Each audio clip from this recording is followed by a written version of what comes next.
Anthony Martignetti lives in Boston, on Prince Street, in the Italian North End. The home for more than 50 years of the Prince Spaghetti Company.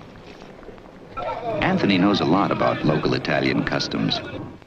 And he knows a lot about Prince, because that's a local custom too. Prince is more than just authentic. It's something that grows you, with wheat germ energy other pastas leave out. Most days, Anthony takes his time going home. But not today. Today is Wednesday. And as every family in the North End of Boston will tell you, Wednesday is Prince Spaghetti Day.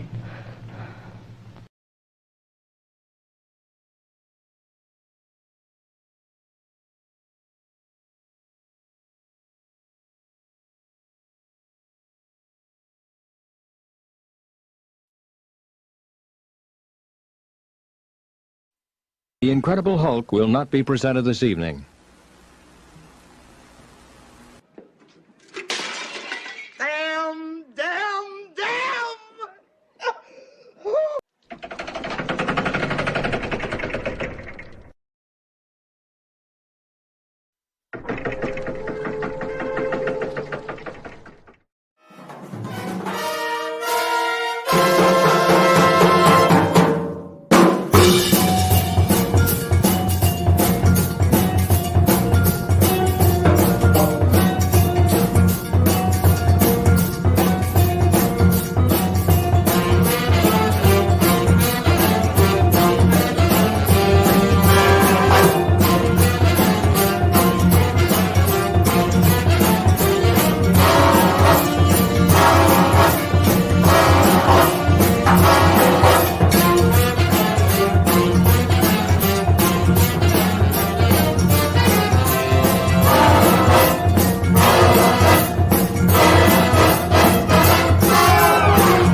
All right, everybody, welcome back. It is Wednesday.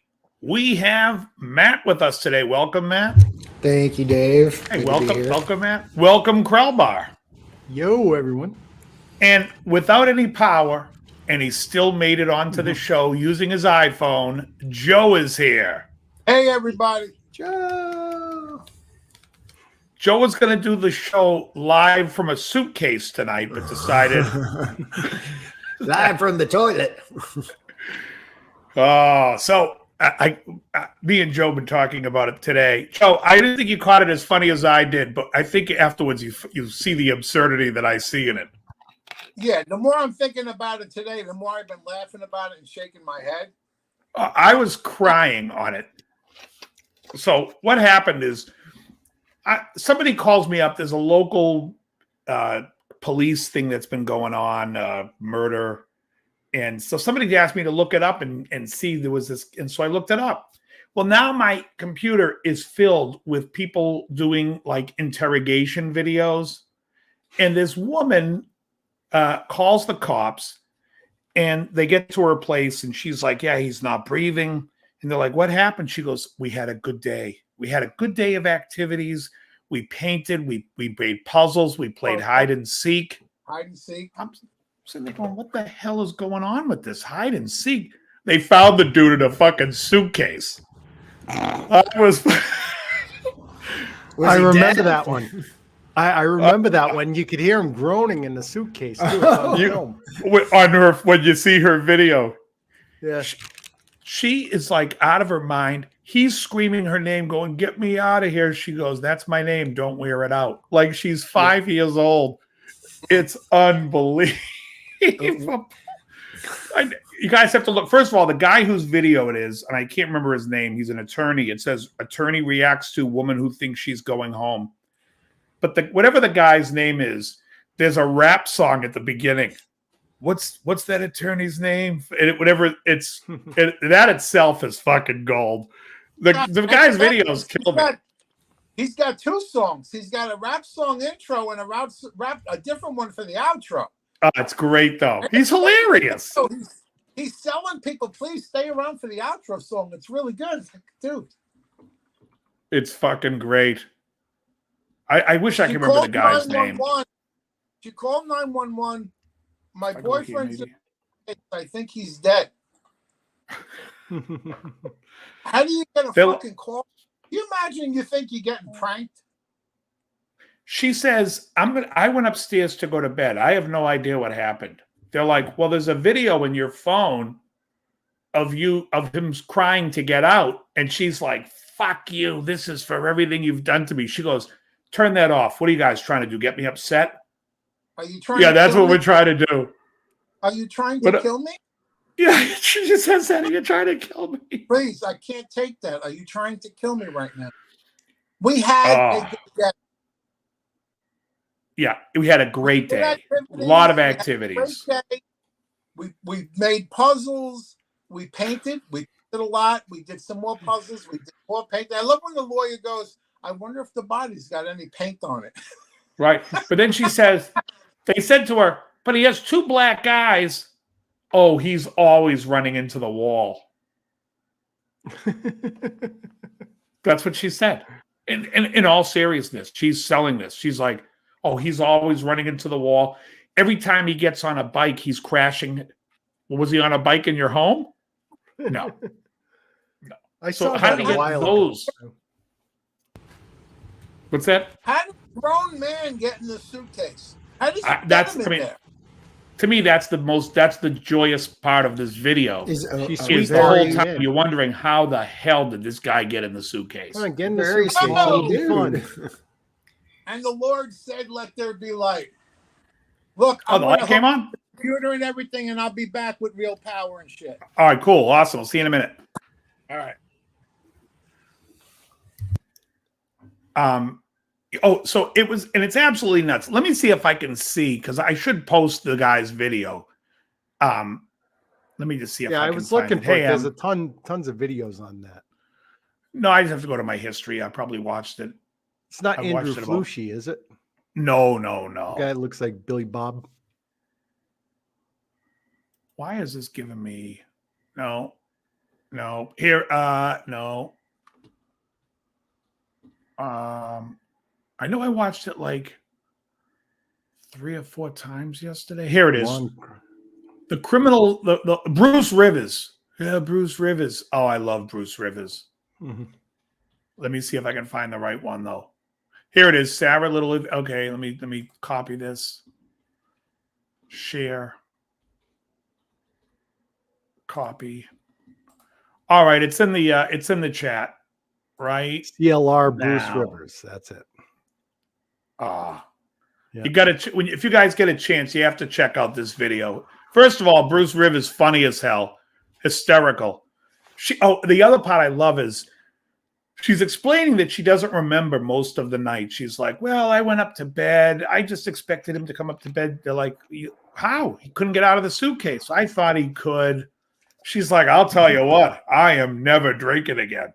The attorney reacting to it says, "Yeah, that's because you're going to be in prison for the rest of your life and they don't serve You're alcohol." be making prison booze. Toilet wine. Yep. Right? Wasn't that Let's Go to Prison? So just to be clear, this guy was dead, right? No. Oh, No, yeah. he was alive. Well, he ended up dying, but No, he was dead by the time by the time the cops came. He was dead. Still in the suitcase.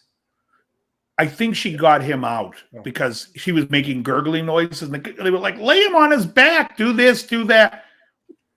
The woman is like, I mean, she is just a useless rummy, just a piece of shit. You know what I mean? Just a complete waste of space. We're better off throwing her in a fucking cell and feeding her 3 square a day and having her do activities like make license plates or suitcases.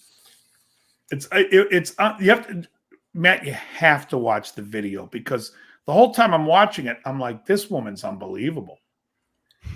And then at the end, when they handcuff her, she goes, "I knew this was a trick." Yeah, trick. What's the trick? You killed him. I think Emily said it. I think that chapter did that story too. Oh, he that did? Maybe where I saw it. That's. Oh, what's up, Bruce Rivers? Oh, but you have to hear the Bruce Rivers rap song that starts it off. That's what makes it to me, the Bruce Rivers rap song. But I want to warn you, the second you watch one of these fucking videos, YouTube puts it in your algorithm, and it's every video I'm looking at. So there's a case going on in my hometown where a Boston cop was murdered at another Boston cop's house. They're blaming it on the girlfriend, although now all the evidence is saying it's not.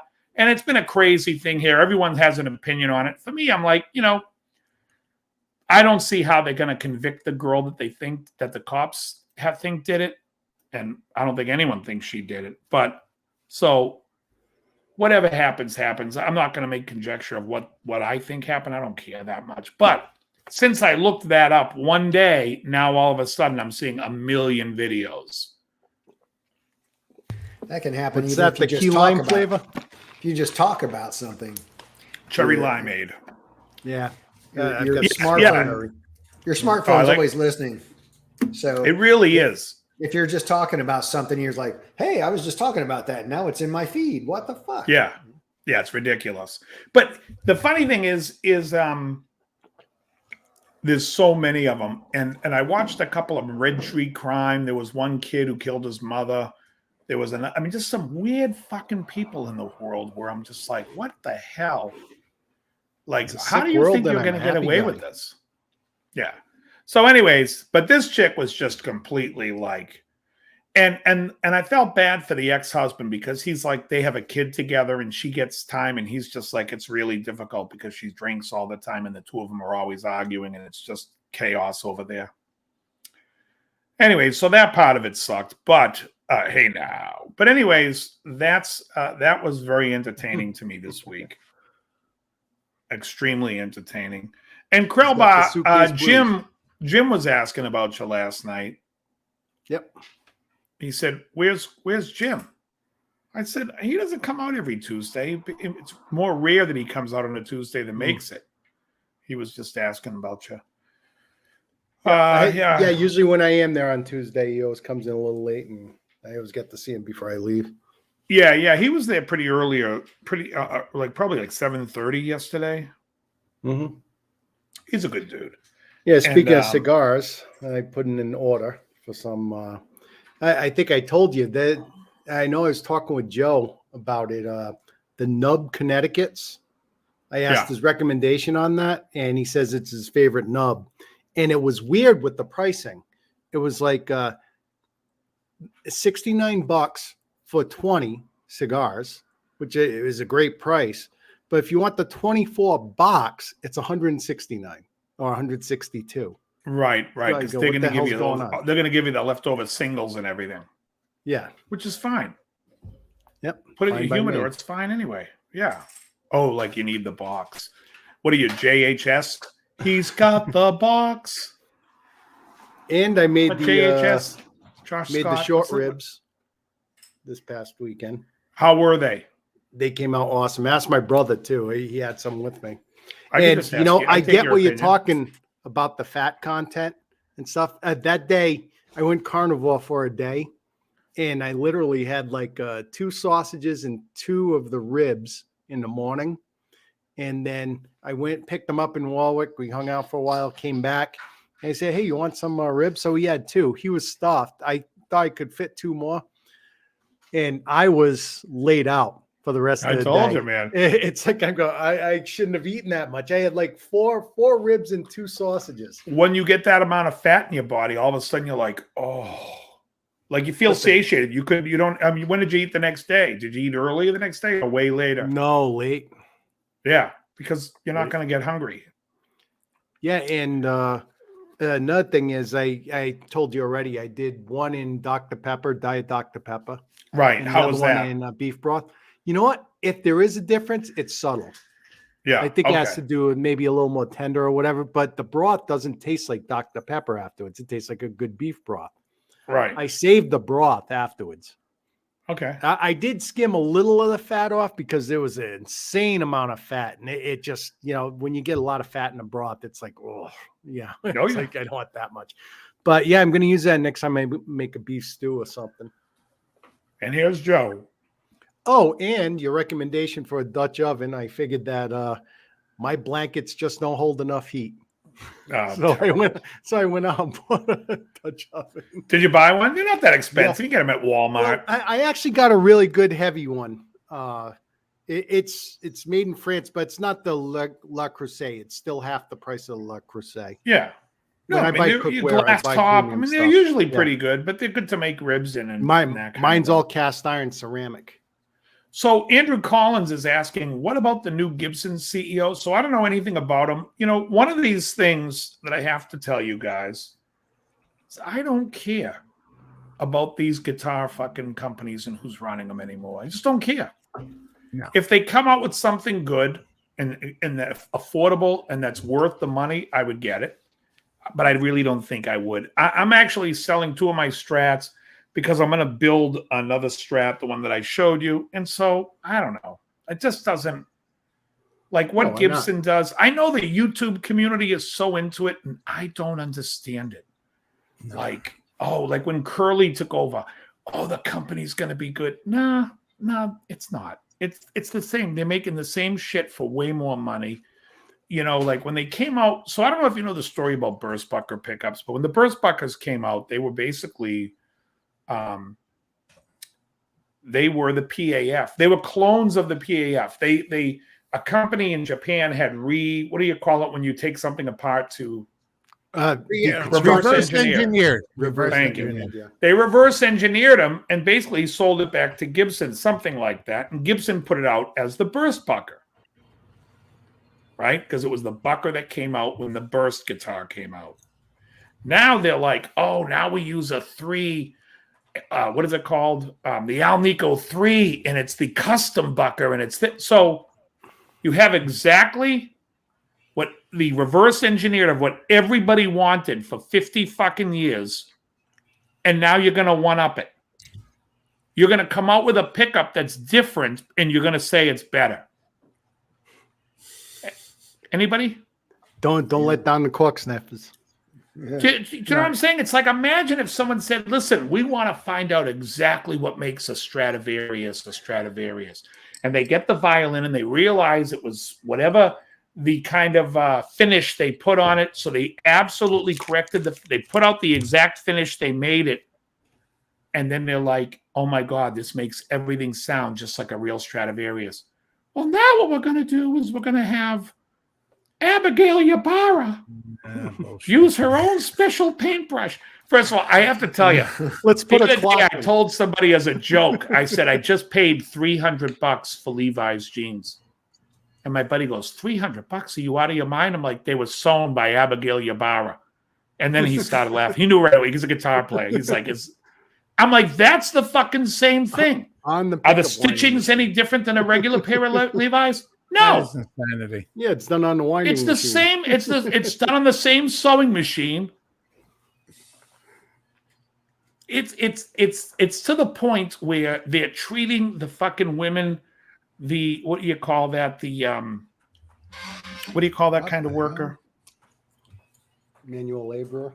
No, like the when you get like Blue collar. No, Senior workers?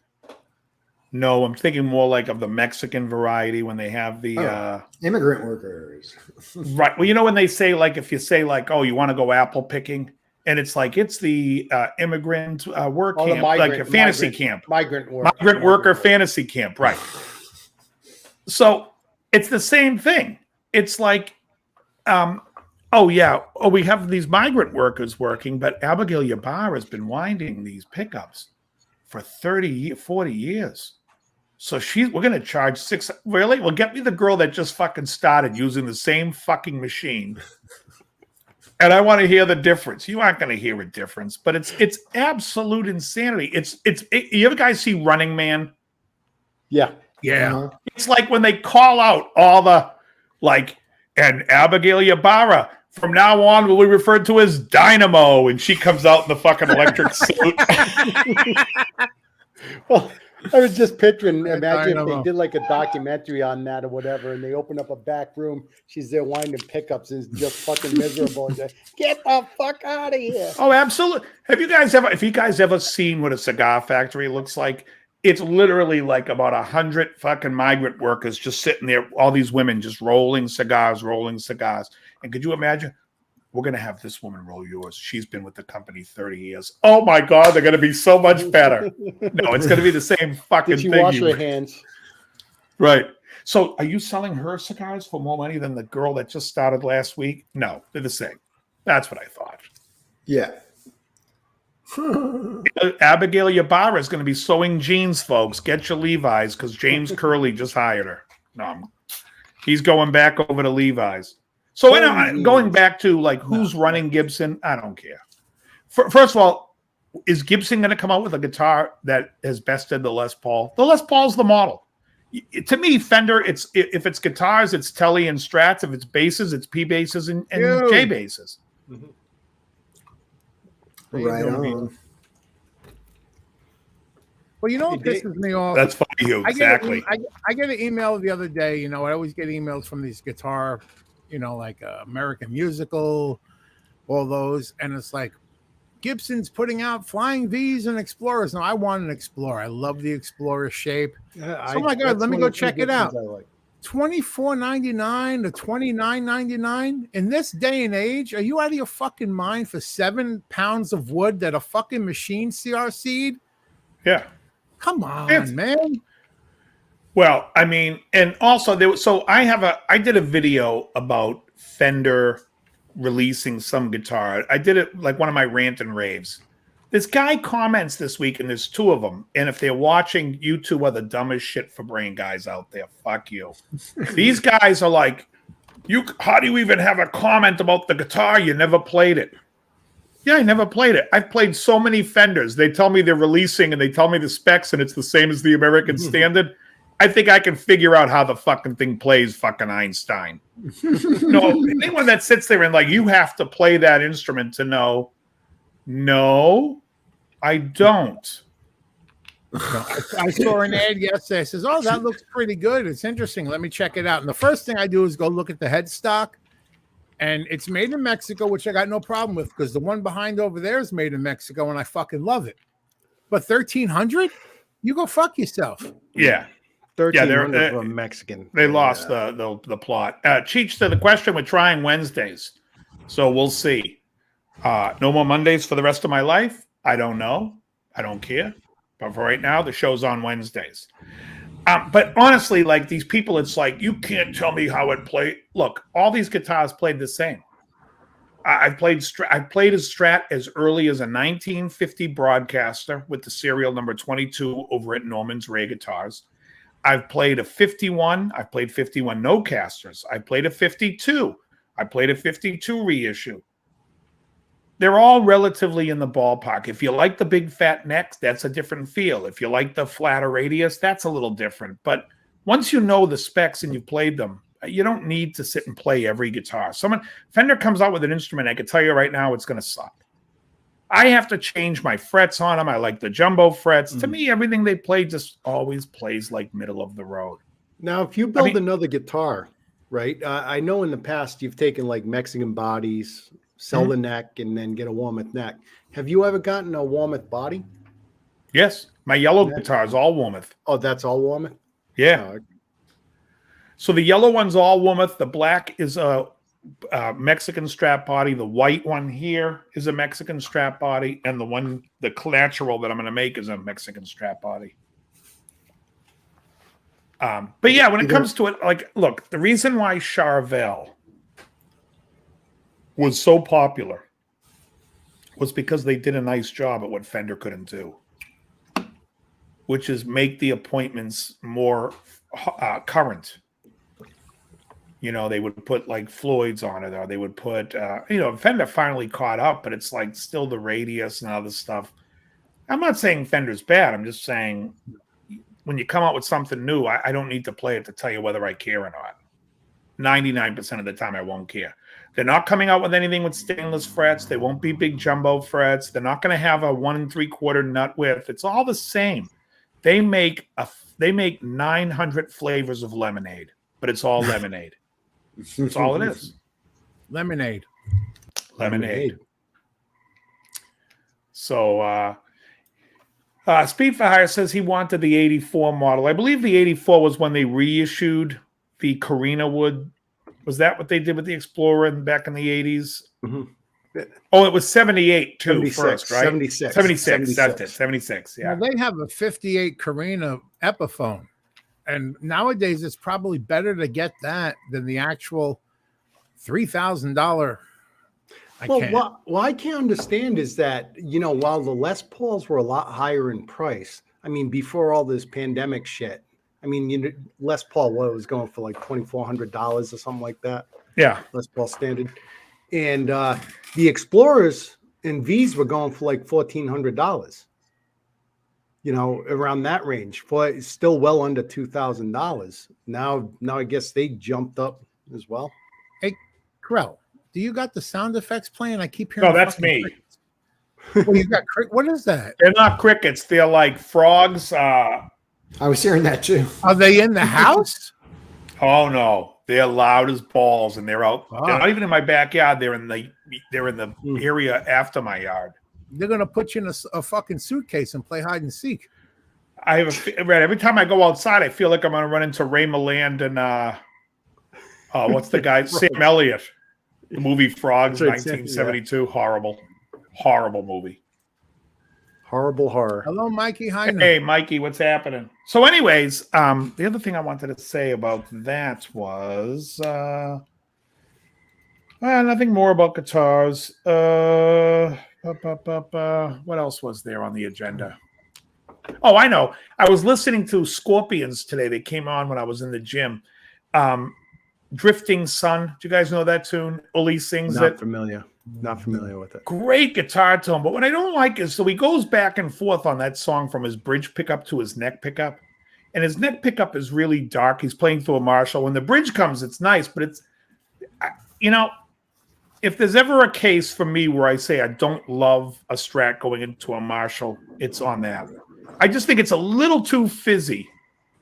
Whereas I like when somebody puts a pedal in front of a Fender instead. That sound.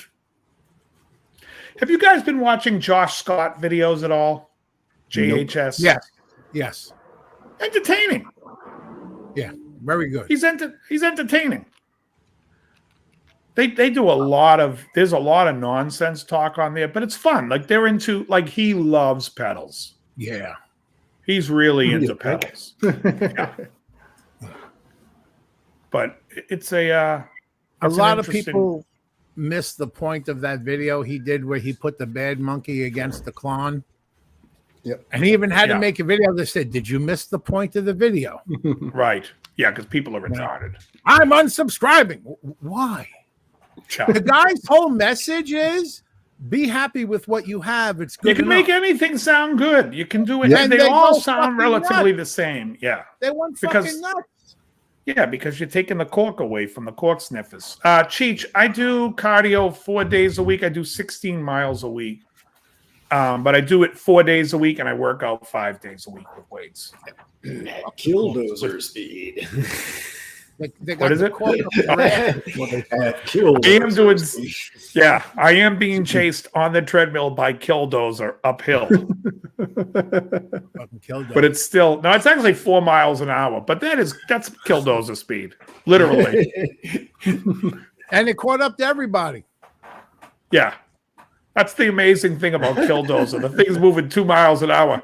Quick, run, or walk briskly. And they all go in a straight line. Yeah. Hey, that It's like truck's these coming things right can't here turn. for us. Let's briskly walk that way. Let me crawl in a pipe. should we that- run? that a bulldozer- Let me crawl we into need a to? pipe that can be easily crushed. A killdozer. The Killdozer. And Robert Urich, movie. wasn't he in it? Yeah. Yeah, for like 5 minutes. Yeah. He got He killed gets by killed. the bulldozer. Yeah. I love when they're talking about him after he died. And it's just the most absurd acting ever. Every actor chewed on the scenery in that fucking movie. Oh, There's only one. You ever see the Twilight Zone episode with Peter Falk where he's like a Fidel Castro kind of character? yeah. That episode is my favorite because every single performance in that just chewed the fucking setup. It's so over the top. I It's gotta a watch great that, episode, but it's hysterical. It's the one with the mirror, right? The mirror, yes. Okay. Yeah. I was saying, wait, I said yeah. And I'm like, but do I really know it? It's the one with the mirror, Yes. right? Yeah. Are you I talking about didn't even think I Nightgown? registered that it was Peter Falk. Oh no, you're talking about Twilight Zone. Okay. Yeah. Castro. You lost too much weight. Your wife likes chunky guys. I don't know what you weigh now, but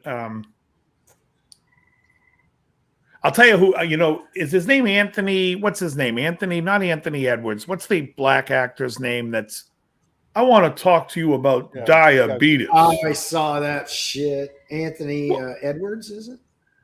No, I it's think not you gotta- Anthony Edwards because Anthony Edwards was Goose on Top Gun. That's right. I know who Anthony you're talking about. I know it is. Anderson?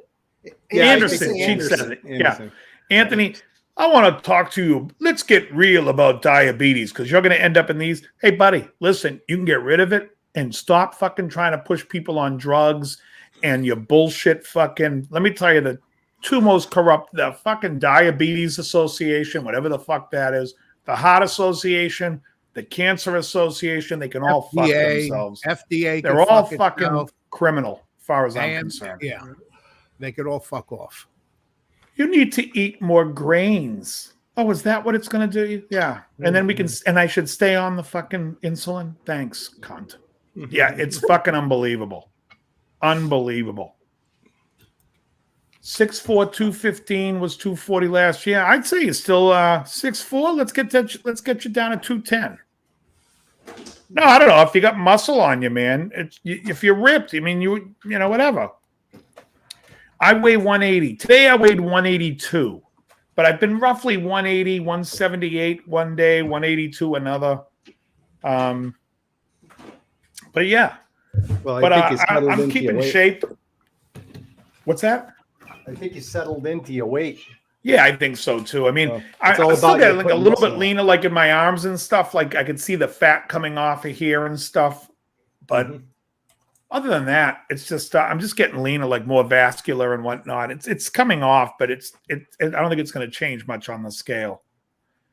But yeah, that's I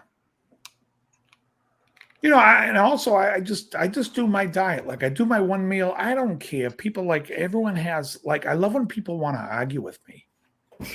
I heard this was God bad for you. Oh, you did? That's good. Well, you look like shit. So fuck off. Yeah, you do. It's good for you. I love when people tell me that. I heard that you should really eat more fruit. Really? Well, why don't you tell me that when you fucking hide your belly? Because that thing's in my face. The fuck away from me. I tell you what, another one of my pet peeves, and Matt, I don't even know. Are you on Facebook, Matt? Yeah. Okay, so on Facebook, oh, we're probably friends. Yeah. We are friends on Facebook, aren't we? Yeah. I think See, so. it tells you how what I pay attention on there. So on Facebook, occasionally, like I'll post stories and whatnot. Because of it, I see other people's stories more than I see the feed. I never see the feed anymore. And there's a woman in there, and she's always posting, "It's getting ready for summertime, everybody. You really need to try my fat burning, whatever it is. It's like pills or a drink, but it's processed food. And it's all processed shit. And I can't stand when people like tell you as a trainer, oh, you need to take this. There's another one who has it, and she's pushing Thrive products. And she's like, Thrive amino acids build muscle and burn fat. I'm like, not when you don't do anything. You look terrible. What are we talking about? Max Cady. Who's Max Cady, Donald? That sounds familiar. Who is Max Cady? But anyways, so that was, I can't stand when people like, somebody reached out to me a while back, and I mean maybe 2 years ago, and she was like, you should look into these products. No. And now that I am, Cape Fear, let me get the cigar out. Wait, are you saying Okay, De Niro or when it was Robert Mitchum? Because I have to pull my pants up a lot higher up to be Robert Mitchum. I have to pull them up right under my nipples. I think Robert Mitchum wore his pants so high he used to unzip his fly to blow his nose. Who wore them higher, him or Fred Mertz? Oh, no, Ooh. Mitchum. Yeah. Because Mitchum was that 1950s tough where all the toughs had their pants up to here. It was like, well, I can't hit you below the belt. I can't even get you a body shot because below the belt is right under your chest.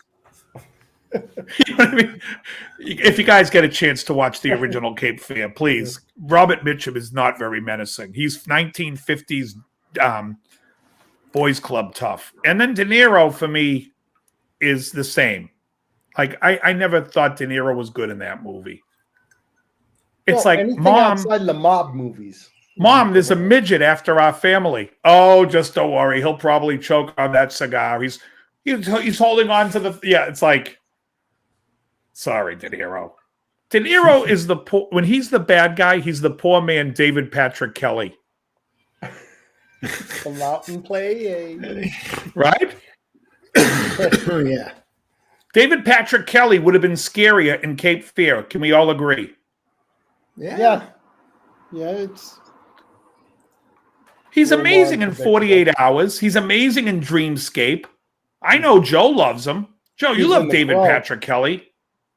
He was in The Crow too. Warriors, come out he's and fucking play. awesome. He would have been better in Cape Fear. Is he still with us? Yeah. Yeah. Yeah, he probably does. Who's that? David Patrick Kelly? Yeah. Yeah, he's alive. He's young. Why is Probably he doing like anything? 60s. Yeah, Have you he's seen his still work? Have you seen his body of work? Why isn't he working? Oh, I don't know. He Well- plays Luther, played fucking Yeah, he plays lowlifes. Billy And he does a Ray. good job at it. He was in Commando as well. What'd you shoot Cyrus for? No reason. Ah, that's great. Greatest movie ever made. What is that? The Warriors. No. No. Greatest That's fucking awful. movie ever made. If you don't like the Warriors, you belong. I there. love the Warriors. I just don't think it's the greatest movie ever made. Fucking awesome. Yeah, Chief. Walter Hill as well. You see a lot of people from 48 Hours in there. Ford Fairlane was fantastic. I was talking to my friend the other day, Art Mooney. I actually went to go see Devo at the Henry Fonda Theater in Hollywood. And as I'm walking to the theater, I look down, and there's the fucking star on Hollywood Boulevard for Art Mooney. The whole Ford Fairlane movie is about that Art Mooney where the CD was hidden in the star. Yeah. But I couldn't believe I found it right outside of the Henry Ford Theater. Iger sanction. No, I haven't seen that. I haven't seen that. I've rock heard climbing. of it. No. No, I know the movie, but I didn't see the footage from the rock climbing. But what else was I going to say? Joe, you had a couple of lists for us today, don't you? Yeah, one that I emailed to you. I said we could have. Oh, you know, everyone you messaged me with that. Yeah. Yeah. Let's talk about that one. Let me go to my message to you. I actually like Citizen Kane a lot. I think if you watch the movie, you really can see how brilliant Orson Welles was before booze. Oh, because when you see him, the French. When he's doing that commercial for fucking Paul Masson wines and he's tanked 90% of his time there. The French. Oh, it's fucking gold. But as a young man, Citizen Kane is a fucking brilliant movie. Charles Foster Kane. I think Goodfellas is the greatest movie, and I will argue anybody about Goodfellas versus The Godfather. I respect both answers. Yeah, he was not doing well.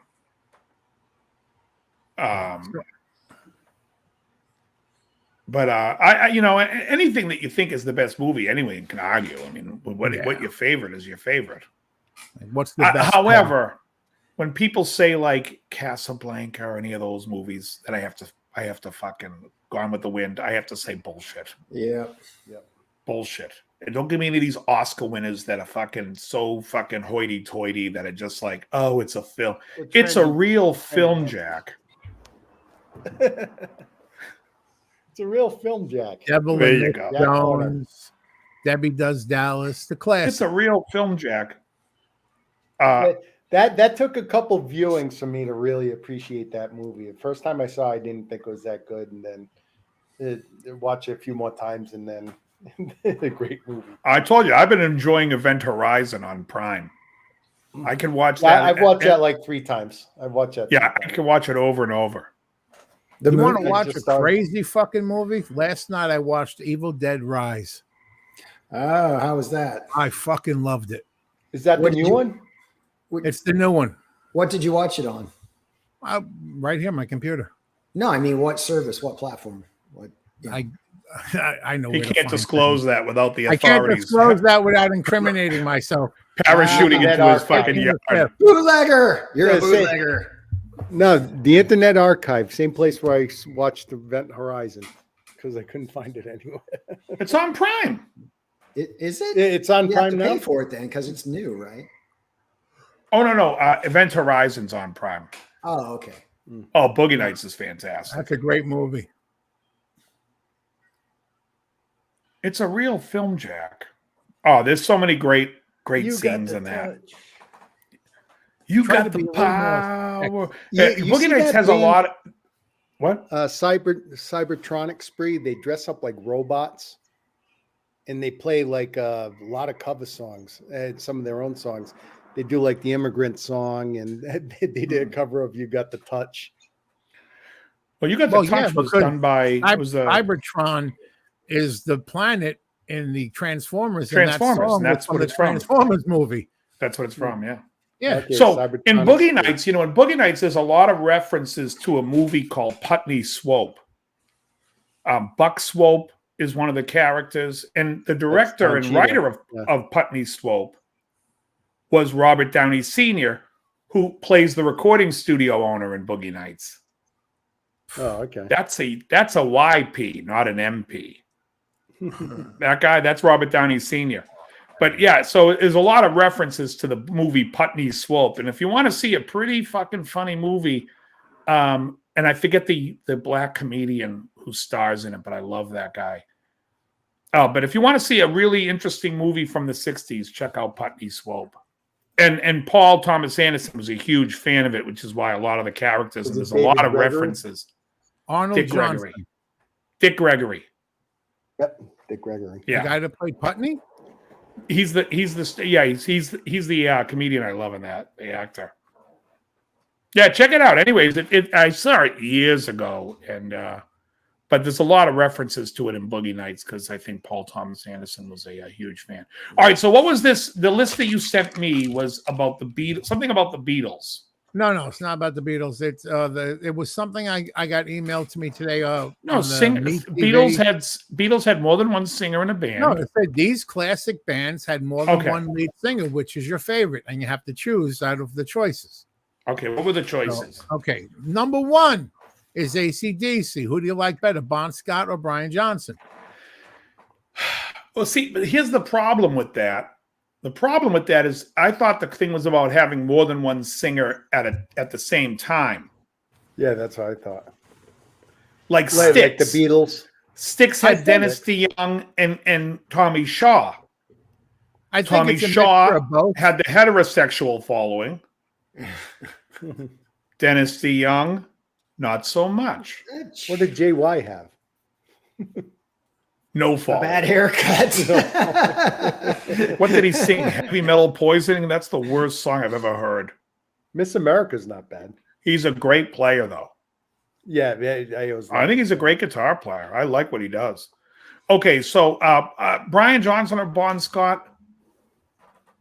I have to go with Brian Johnson for the first 3 AC/DC albums with him. I actually went with Bon Scott, and it was 50-50 earlier. Now it's 51% Bon Scott, 49 for Brian Johnson. Yeah. Number I could 2, just rest my laurels on Back in Black. Well, I couldn't even answer. Yeah. Number 2, Hold on, Matt. Who do you like better on that band? You mean Bon or Brian? Yeah. Yeah. Man, that's tough because even though I agree with you on Back in Black, Highway to Hell is still like Still a great record, but you're it's like apples and oranges. Which one do you like the taste of more? Because they're both good. So what are you in the mood for? Night Prowler's not that great. Eating? Shot Down in Flames is Get It Hot stinks. I think Power Ridge is a better album with Bon Scott than Highway to Hell. I think Highway to Hell has some dogs. Get It Hot stinks. Yeah, but wasn't it who's your favorite singer? Not what if they were on your favorite albums. Well, yeah, but if someone has on a song that stinks, that already is going to knock them down a few pegs, isn't it? Well, not really. You could like only one song and say I like that guy's voice better. That's true.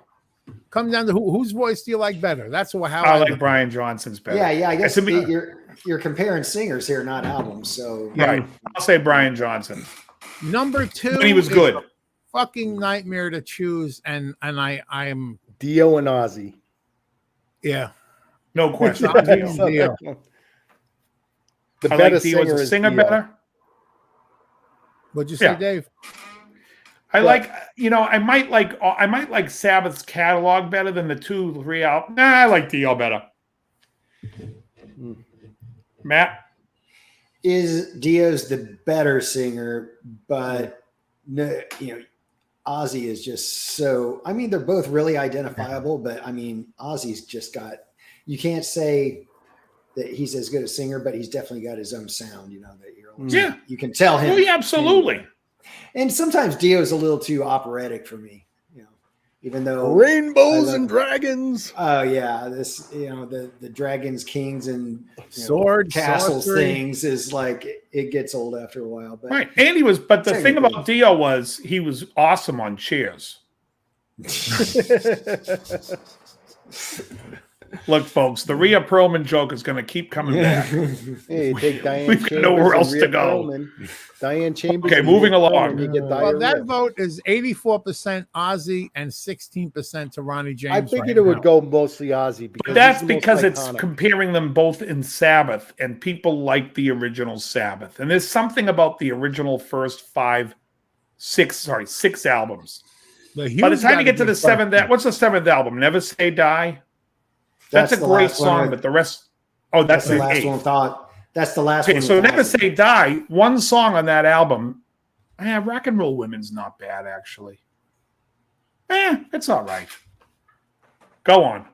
Now let's take a pause and do Hughes from the chat. Best singer in Rainbow. Well, Yeah. Well, Dio. it's definitely I not love Graham Joe Bonnet. Turner. I like We can Joe cut Turner. Graham Bonnet out of it. So the question is, and you guys are going to think I'm crazy here. It's either between Dio or Ronnie Romero. I go with I Joe love- Turner. I love that guy. And he sang with Michael Schenker Group, and his voice is fucking awesome. That's a guy I'd like to be in a band with now. I love his voice. I think Jolyn Turner was the best vocalist for Rainbow. Ultimately, I think that's one that pushed Rainbow over the top. I think the Can't Happen Here album, Difficult to Cure, Yeah. is good. I don't think the next two are good. Yeah, but Straight his Between the voice Eyes is was all what- right, and Yeah. and bent out of shape stinks. I was gonna say You it don't here, like folks. you don't like Street of Dreams, though. I think that's an okay song. It's Yeah. somewhat like Well, Stone Cold's little- awesome off the one before that. Stone Cold's great, and Yeah. Power's great, Yeah. and Death Alley Driver's great, and what's the song? What's that song? I can't even think of what he says after it. Something the night. Da, da, da, da. Yeah, somebody put it in the I fucking got- chat. I I gotta don't know. Hey, revisit Lonesome those Dove, albums. what's happening? Okay, moving on. I'm going to say Dio, but I'm going to say extra credit goes to Ronnie. Ronnie Romero, I think his name is. Yeah. Who do you like in that band, Matt? Oh, I really. Yeah, definitely. Dio. I'm Joe Lynn Turner. Oh, okay. I'm I- teetering on. It's like I love. Don't get me Dio. wrong, I love what he Difficult did to with Cure. Rainbow. I want to liven this up. Let's go back to number one. Let's add another thing in here. So we have Bon Scott, Brian Johnson. Which would you put in the suitcase? Well, it They depends on both- which they one both likes would fit. activities. They both would fit. What do you say? Which one likes activities? Who likes to Okay. paint and put Puzzles? puzzles together? I think that would be Brian Johnson. I don't know.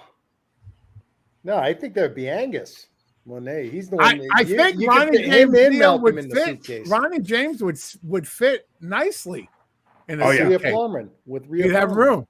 That's All right, number three, Genesis, Peter Gabriel or Phil Collins? Gabriel.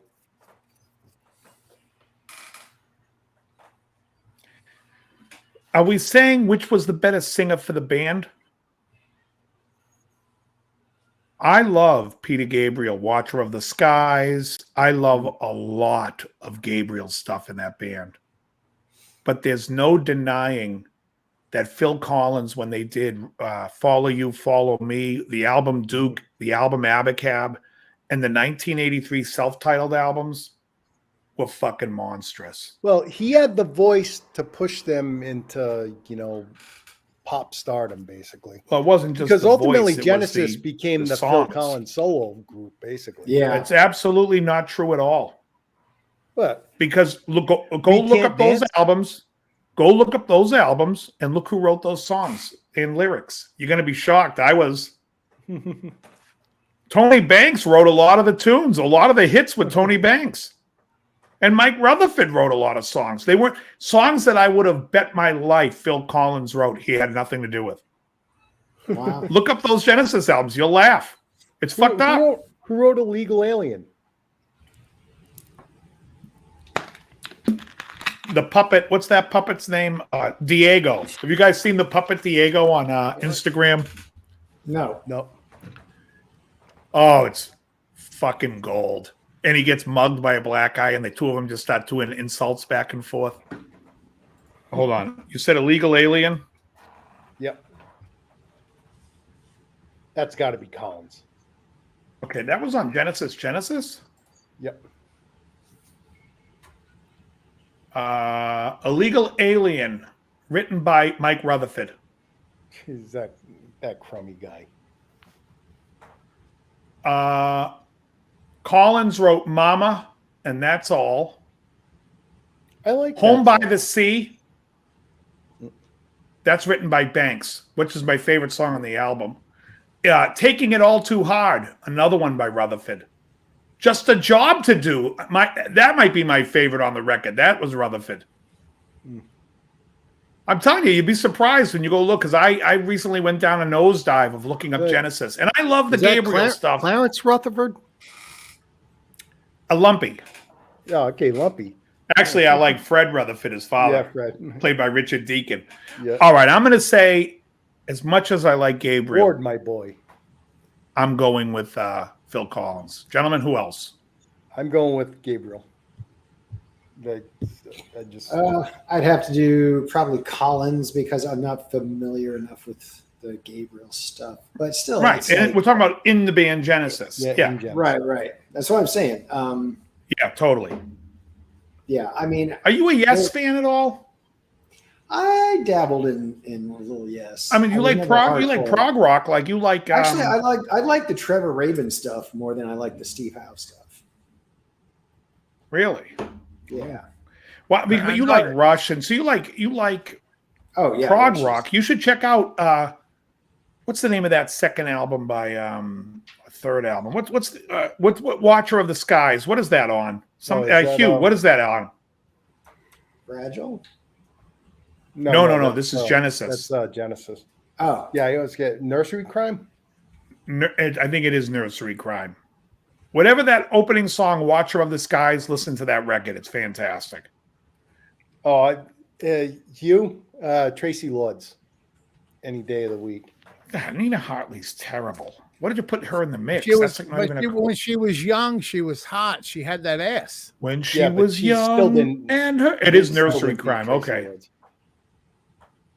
But then again, man, can you imagine being? I don't want to say the age that Tracy was, but then having to do fucking Ron Jeremy. She's our age. So just thinking, in '84, I was watching porn with her in it, and she was 16, and I was 16. So, yeah, wow. As a matter of fact, her birthday was just a few days ago, I think. All right, I don't know if that's Crazy Lords. Lonesome Dove in the chat just said Hagar or Lee Roth. Is that on list? That's coming up later. Okay, so we'll get to it. With Genesis, my choice was Phil Collins. I love Peter Gabriel, but I like him better solo. The next number, and it's 27% Peter Gabriel and 73% Phil Collins on that one. Hello, Rock Daddy. A lot of it might be popularity contest. Number 4, Fleetwood Mac, Stevie Nicks or Lindsey Buckingham. Lindsey. Not sure why they're comparing. Yeah, male and female. And they're in the band at the same time, basically. Wouldn't it be Christy McVie versus Stevie Nicks? Yeah. It's like, you like Christy McVie better because she's not a goat. And when I say Stevie Nicks is a goat, I don't mean the greatest of all time. I know. Honestly, I'm going to go with Stevie Nicks only because Dreams, Rhiannon. Never Going Back Again from Lindsay's good. World Stop Turning's good, but I just enjoyed his voice more. I mean, Stevie Nicks grates on my nerves. I had a crush on Stevie Nicks, so I chose. Oh, everyone did. She was a beautiful young. 82% Stevie Nicks, 18% Lindsey Buckingham. Next is the Beatles, McCartney or Lennon. Not even close. McCartney for me. McCartney's got 71%. Lennon's got 29%. Now, Dave, it's your favorite, Glenn Frey or Don Henley? Eagles. Don Henley.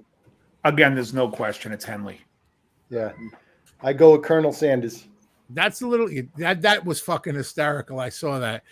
Glenn Frey 46%, Henley 54%. Now we got the band. There's 3 people to choose from: Richard Manuel, Levon Helm, and Robbie Rick Robertson. No, Robbie wasn't singing back then. It was Rick. What was it? Rick's name? Last name? Rick Danko. Yeah. Yeah. Well, it'd have to be Levon Helm. He had the best voice out of the. My favorite songs are from Danko. I don't even know them, so I don't either, so I can't comment. Right now, it's Richard Manuel 19%, Levon Helm 56%, and Danko at 25%. Yeah, well, Levon Helm sang the big. He sang Up on Cripple Creek. He sang The Weight. So it's a popularity contest. He played. Him and Danko trade off on The Weight. He played Loretta Lynn's father in The Coal Miner's Daughter. Yep. All right, now we got the Beach Boys. Mike Love or Brian Wilson? Brian Wilson. Not even close. Mike Love is the singer of the band. Oh, I What like the hell did Brian better. Wilson ever sing? Hey, He's got 66%, so people must think he sang something. It's Mike Love 34%, Brian Wilson 66%. As far as I knew, Mike Love was the he lead didn't singer of say that that. band. Yeah. Everything was pretty much harmonies. Anyway. Although the best song that they have is sung by this other guy who sang Sail On Sailor. I forget his name. Next band, Sailor. 3 choices. I'll put all 3 of them in a fucking suitcase. The Grateful Dead, Jerry Garcia, Bob Weir, or Phil Lesh. They all suck. I would say that Jerry Garcia is slightly less terrible than the other 2. Bob Weir is horrendous. Horrendous. Mm-hmm. Well, that Choice vote's between going- those 3, I say Mickey Hart because he kept his mouth shut. 84% Garcia, 12 for Weir, 3% for Lesh. I didn't even know Phil Lesh song. Number 10, The Clash, Joe Strummer or Mick Jones? Ooh, that's actually an interesting one. Can't tell the Because difference. Mick Jones has the much better voice. Mick Jones sang Clamp Down, Working for the Train in Vain, all the song, Should I Stay or Should I Go? And Strummer had the non-voice.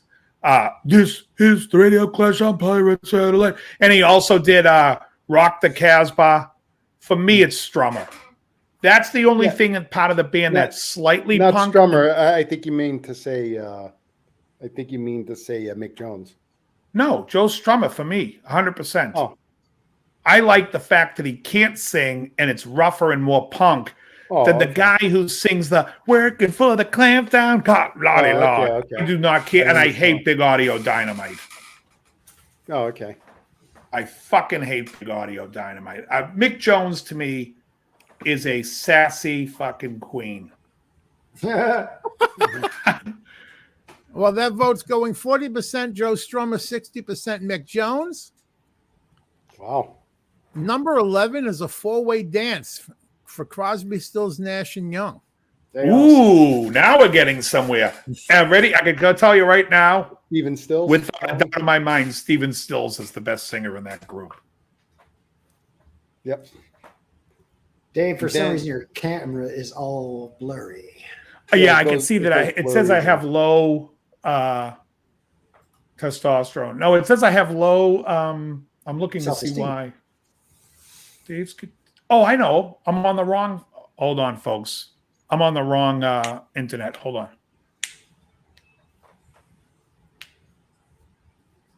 He's broadcasting from a suitcase. Am I still here? Yes, How about now? Now's the delay. I'm here. I'm I'm getting here. a delay. There you are. There it goes. Oh yeah, now it's coming. The power's come up. All right. Yeah, now your voice is out of sync with your mouth. It'll fix. It'll fix. Is it fixed now? No. It's getting closer. Yeah. Well, I'm It's looking getting at closer I'm all not the backstage. time. Hey, watch There that. you go. I think You it's caught up. up. And I'm back. How about And now? you're back. Damn. All right. So that one is going 32% Crosby, 24 for Steven Stills, 16 for Graham Nash, and 27 for Neil Young. There's no Neil question. Young's Stevens- last, Steven Stills is first. Between Crosby and Nash, I mean, There's a reason Steven still sing every fucking song. yeah. Hello, DD. What's up? Number 12 What's up? is a 3-way dance we have for Pink Floyd, David Gilmour, Roger Waters, or Sid Barrett. Gilmore. I can tell you right now, Sid Barrett is the worst. Yep. Gilmore by a mile. Yeah, Yeah. Gilmore. It's actually 40% Gilmour, 49 Waters, and 11 for Barrett. For the Cars, Rick Ocasek. But or here's what Benjamin I Ford. don't understand Go ahead. about that. If you look at the album Dark Side of the Moon, are we saying that's their biggest album of all time? that or the Wall. That's what it's considered. Oh, I think it's way bigger than the Wall, and it's I think Animals and the other are better. But anyways, but let's not. But Dark Side, it's one song is Waters, right? I think with that Brain Damage. It's what you're in the mood for. You want something more gruff or something very soothing. David Gilmour's got a very soothing, harmonious Yeah, they voice. did a lot of songs together, but when Gilmour sings, it's like, when you hear him talking, he's like, gotta admit it, I'm a little bit confused. When Waters comes in, it's like, all right. They Now almost the guy sound who like can't Dylan. sing. So he does. He has re-recorded songs off of Dark Side. I don't know if you guys have heard this, and singing them and like talking them. It's fucking horrible. Oh god, horrible. Go on. Number 13, The Cars, Rick Ocasek or Benjamin Orr? Ben Orr. Not even. Ben Orr's like one of my favorite vocalists. Period. Ben Orr by 100 miles. Agreed. It is 77% for Rick Ocasek and 23% for Benjamin Orr. People are retarded. That's all. Because they know who they remember. Yeah, well, a lot of things sang. that Ben Orr sang, they probably thought Rick Ocasek sang. That's correct. Number Just 14, what I needed. All number that 14, shit. Dave, I'm going to be expecting some impersonations from this one. Is it Gene Simmons or Paul Stanley for Kiss? Gene Simmons. This is Gene Simmons from Kiss. Yeah. Oh, What's that thing with the head? What's the song you do with the head? Get up and get rock bottom's great. Rock Let me just Bottom. say this. I fucking love Gene's voice. I love it. Paul's, I find palatable back in the early days. As he got older. He had a good range, but it's Yeah. like the sound wasn't really. But Gene's voice for me was, I dug it. Yeah, I Matt, agree with you're you. holding I back. agree with you. Let's hear your Paul Stanley. I agree because it's like at least Gene says got a masculine voice and Paul's is just kind of It's Paul Lynn. Hi, fellas. He just sounds so gay all the time. Providence. And you know what song is great? Two songs that are great, very similar to one another. Almost Human and Watching You. Human. I'm watching you, yeah.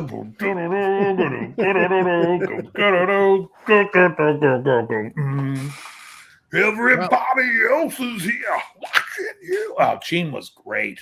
Gene would be happy to know that he got 62% to 38% for Paul Stanley. But not for Ace Frehley or Peter Criss. But they had four singers in that band. Yeah. Yep. But They let Peter sing as much as they let Ringo. Excuse me. Final one, number 15 for Van Halen. Are you a David Lee Roth or a Sammy Hagar fan? Please let us think. for Van Well, David Lee Roth. here's hands where- down. yeah, David Lee Roth for the win, but technically, I mean, Sammy's a better vocalist. I mean, Yes. Dave is. Yeah, Yeah. but it's for what? It's for the band. For me, Oh, it's Roth, definitely. yeah. For me, yeah. To me, It's I mean, two Roth different just bands. because Yeah, if you totally took them different live in their heyday, Yeah, I bet you Sammy was probably better. But just listening to those albums and the songs and the attitude, Van Halen is Van Halen because of Lee Roth. yeah. Well, it's 76% to David Lee Roth, 24 to Sammy Hagar. I could throw in an extra one Go ahead. because I like them both. Paul Di'Anno or Bruce Dickinson for Iron Maiden. Bruce No Dickinson. question. Dickinson. But I love the two albums that Paul Di'Anno did. I could say the same about Joey Belladonna or John Bush. Belladonna. You got to go with Belladonna. To me, it's Bella. Well, Let's put it he this is way: Anthrax. if the Sounds of White Noise album was Anthrax's last album, I would be right with you and say John Bush is the better singer for the band. But when Worship Music and then For All Kings comes out with a 1-2 punch of just an assault of great music, I got to give it to Belladonna. I think those two records are crazy good. So that's what you're saying. That's the end of that of what their list is. Yes, but I found another list that's kind of interesting on here. Let's see. Some artists have that one album they're known for, the album. Other artists are talented that they have several albums. So out of these artists, they're giving you about choices of 3 albums per artist. Pick what you think is the best. All right. Want to do that one? Now, some of them, I don't think we're going to give a fuck about. Now, before we move on, we need to ask who is better, Mark Mothersbaugh or Jerry Cassell? That's a great question. Yeah, to me, it's Mark Mothersbaugh. Yeah, same here. But I mean, Jerry Cassell. I liked him, but I'm not sure I don't like Bob Mothersbaugh better than Jerry Casale. Really? Well, you know what? What about Deep Purple? You had Ian Gillan. You had fucking you know, what's his name? Refresh my memory. Ian Gillan, David Coverdale. Even Glenn Hughes was singing some song. And you had the first guy. Yeah. Oh God. What the hell was his name? The guy who sang on the albums that Coverdale was on, you can't fucking touch it. But Ian Gillan's Ian Gillan. He's Roger something. Wait. I have to tell you, for me, it's got to be the classic lineup. It's got to be Gillan. Yeah. But I got to tell you, in this mix I make for the gym, I have Perfect Strangers and Knocking at Your Back Door. And if I never hear those 2 fucking songs again, I'll tell you I'll be happy. I can't stand it now. They're on every day, and the songs have just gotten under my skin. Hey, guys, I got to cut out because I got to get the daughter in bed for school tomorrow. But next week I'll be back. I didn't know we were starting a half hour late either. So yeah, no worries. I'll be able to hit the whole 2 hours. All right, very good. All right. Take it easy. Take it easy, guys. Later, Matt. Later. All right. So the first up is Elton John. They're giving us these 3 choices. Don't Shoot Me, I'm Only the Piano Player, Goodbye Yellow Brick Road, or Captain Fantastic and the Brown Dirty Cowboy. Let me just say this real quickly to Hugh Caldwell.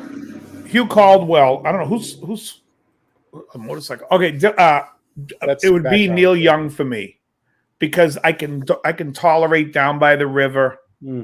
I can tolerate Harvest Moon. There isn't anything by Dylan I can tolerate, so I'll take Neil Young. Yeah, I take. Okay, now say this again. This was 3 albums that I thought was absurd because they're putting anything against Yellow Brick Road that didn't come out before it is nuts. If it's all after, forget it. So let me hear the 3 albums. Don't Shoot Me, I'm Only the Piano Player, Goodbye Yellow Brick Road, and Captain Fantastic and the Brown Dirty Cowboy. You have to tell me what songs are on it. It's you don't have to. It's Goodbye Yellow Brick Road. Don't Shoot Me, I'm Only the Piano Player had Daniel on it. I think it had Crocodile Rock. Goodbye Eldenberry Wine. Goodbye Yellow Brick Road, and there was it had a million hits. Harmony, Candle in the Wind, Love Lies Bleeding, Gray Seal.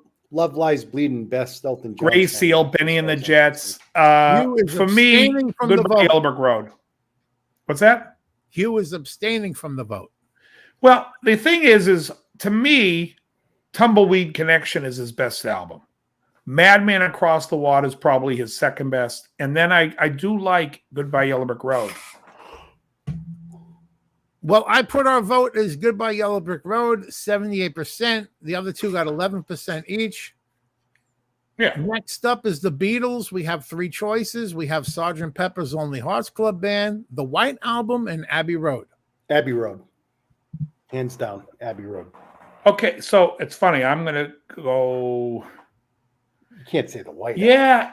That's... Why not? That's Sgt. Pepper might be better than Abbey Road. I think Sgt. Pepper's overrated a little. It is overrated. Yeah. It's not number 1, but neither is Abbey Road. I mean, I think... So here's what I think. I think right. In other words, if Revolver or Rubber Soul is in that mix or Hard Day's Night, those 3 have overall these. I will say Abbey Road. Yeah, Abbey Road. Okay, we're going to put the vote for Abbey Road. We have 40% for Sgt. Pepper, 23 for The White, and 36 for Abbey Road. Yeah, you know that one's going to be the favorite. It's a great record. Don't get me wrong. I just think Abbey Road might have a beat. Now we got the King, Elvis, and our choices are Elvis Presley, Elvis's Christmas album, and Elvis is Back. Elvis is Christmas. I think mine. that's a great Christmas album. It's the best. My mother used to play it all the time. What's Elvis's Back? Is that the 68 comeback? It doesn't look like it. I'll take the first. I'll take the first Elvis. 49% agreed with you. 33 agreed with you and me, Krell. And Elvis is Back at 18%. Here's one I'm not really. Michael Jackson, Thriller, Bad or Dangerous? Thriller, Of course, they leave Off the Wall out of there because that's the best. So Thriller, Almost because the other two albums are terrible. Okay, but tell me this. How fucking hysterical was Weird Al Yankovic's parody of Bad, I'm Fat? The absolute greatest of all time. Oh, yeah. Greatest fucking thing ever. Speaking of And which, that's what they're teaching you up at that sissy college? has When anyone you're hiding now? Back off me, man. Back off me, man. Oh, it's gold. Has anyone watched Weird the Al Yankovic story yet? No, I haven't. It actually was pretty good. It's like it's his life story, but it's a parody of his life story. Oh, that's funny. It's Is Bermuda Schwartz in it? Not by name, Oh. but his band. Thriller got Conan 87%. Conan O'Brien plays Andy Warhol. Oh, God. Thriller got 87%. Bad got 9%. Dangerous got 4%. Here's one. Here we go.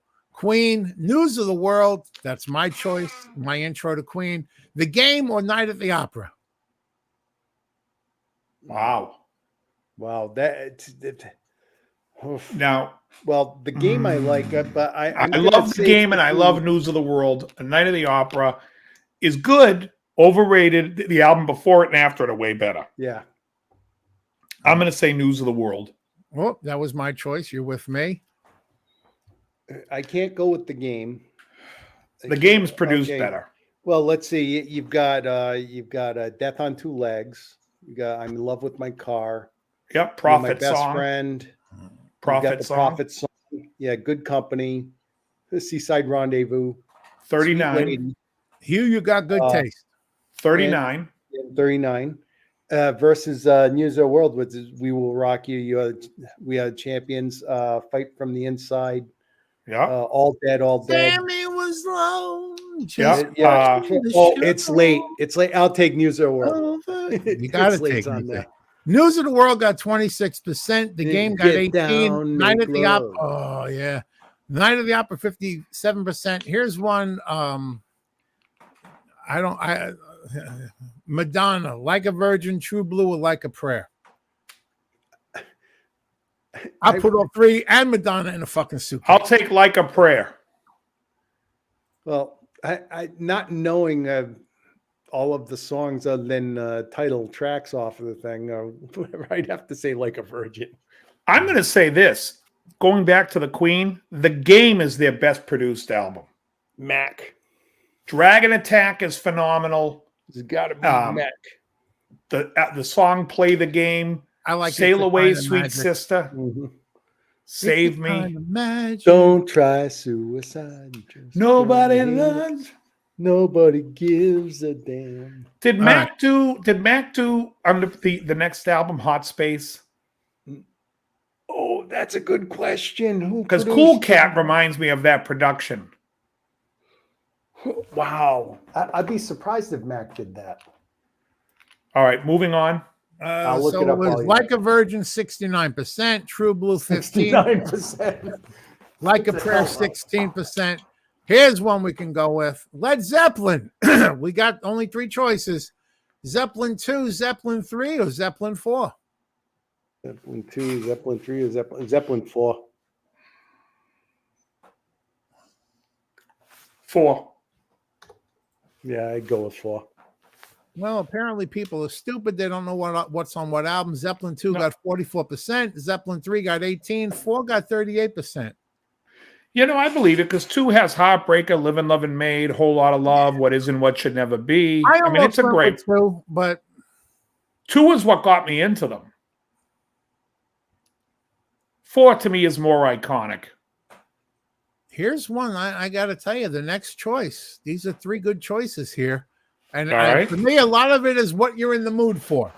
Right. How about Pink Floyd? Dark Side of the Moon, Wish You Were Here, or The Wall?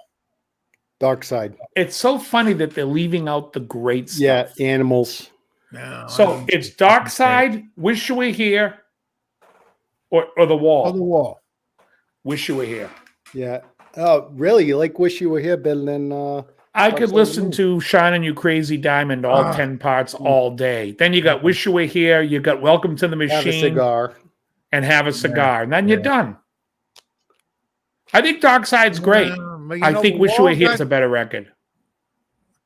The Wall's got some good ways. Wall's got Comfortably Numb. Yeah, The Wall sucks. Thing is, I just, you know, there's there's too that whole, much going on. How many times are they going to play? I don't need no walls around me. Yeah, it was It's because a of little bit whiny from Right. Waters. the concept So- kind of took over, and you know, if it was a single album, it probably would have been a lot better. I think the Final Cut's a better record. And that's I the got to stuff go that back didn't and make The re-listen Wall. to that. All right, we got 62% voted for Dark Side, 10% went with Wish You Were Here, and 28% went with The Wall. The next one is another one I don't. Do we even want to bother Whitney Houston? Or skip? Oh yeah, All the right. first album. Whitney Houston, 1985. The Bodyguard of Whitney, 1987. No comparison. 85. I want to dance with somebody. right. No, that's on the 87 Oh, one. okay. 87. The Whitney Houston, 40%. Bodyguard, 34%. Whitney, 87 is 26%. Now your favorite band right now. Which Eagles album? We got One of These Nights, Hotel California, or The Long Run? Ooh. One of These Nights is good because it's got One of These Nights has great songs, but there's also worse songs on it. Hotel California is the winner of this one. Yeah, Because that's the right. stuff Last that's Resort's not on there, popular too, is Try and Love Again, which is a fucking and Pretty Maids all in a Maids. row. Pre-made. That album I'll go all with the way. Hotel California. Yeah. With One of These Nights is the title track. Then there's the Voyage of the Journey of the Scorcher. Journey of the Sorcerer. Yeah, Sorcerer, which whatever is that was. which is the theme for Hitchhiker's Guide to the Galaxy, Yeah. basically. All right. One of These There's Nights. some great songs on One of These nights, but Well, the whole album doesn't hit for me. That's like one of my favorite Eagles tunes. Oh, the best. Yeah. One of These Great Nights, solo. 16%. Hotel California, 76%. The Long Run got 8%. Here we go. And because AC/DC, we're talking we about got the 3 Eagles. choices. Go ahead. Because we're getting talking banned, about the Eagles, they'll take this down. or they'll put us in a suitcase. Right. Yeah. Number 11, AC/DC. We got Highway to Hell, Back in Black. For those about to rock, we salute you. No Back in Black. contest. Back in Black. They made that one easy. Well, it's actually pretty close. So we got Highway to Hell, got 42%, Back in Black, 49%. And for those about to rock, 10%. Dan Surdut's Desperado's my favorite album. That's the second album when it was still just a foursome. Number 12. I like this one. What about the piano man himself, Billy Joel? We got The Stranger, Glass Houses, and An Innocent Man. Tell me It's what songs retarded are on bec- some of those You because don't- I know what are you Glass talking House. about? What was the first? What's the Stranger, Glass House? First of all, Glass Houses compared to Stranger is absurd. Really The Stranger's a complete owner of that, and then the other one stinks. Yeah, It's easily The Stranger, but why did they put the three great albums, The Stranger, what's one with New York State of Mind? What's that one called? I don't know. Turnstiles and That name 52nd dropped. and 52nd Street. I don't know. Those Yeah, are the three best, I and I'll don't take know what's on what. Turnstiles. I don't know what's on what albums. I'll take Except for Turnstiles over Glass them House. all, but it's The Stranger in this group. Okay. Stranger got 43%, Glass Houses 32%, and Innocent Man got 24%. And we got 62% similar taste with other people that took this. Glass Houses stinks.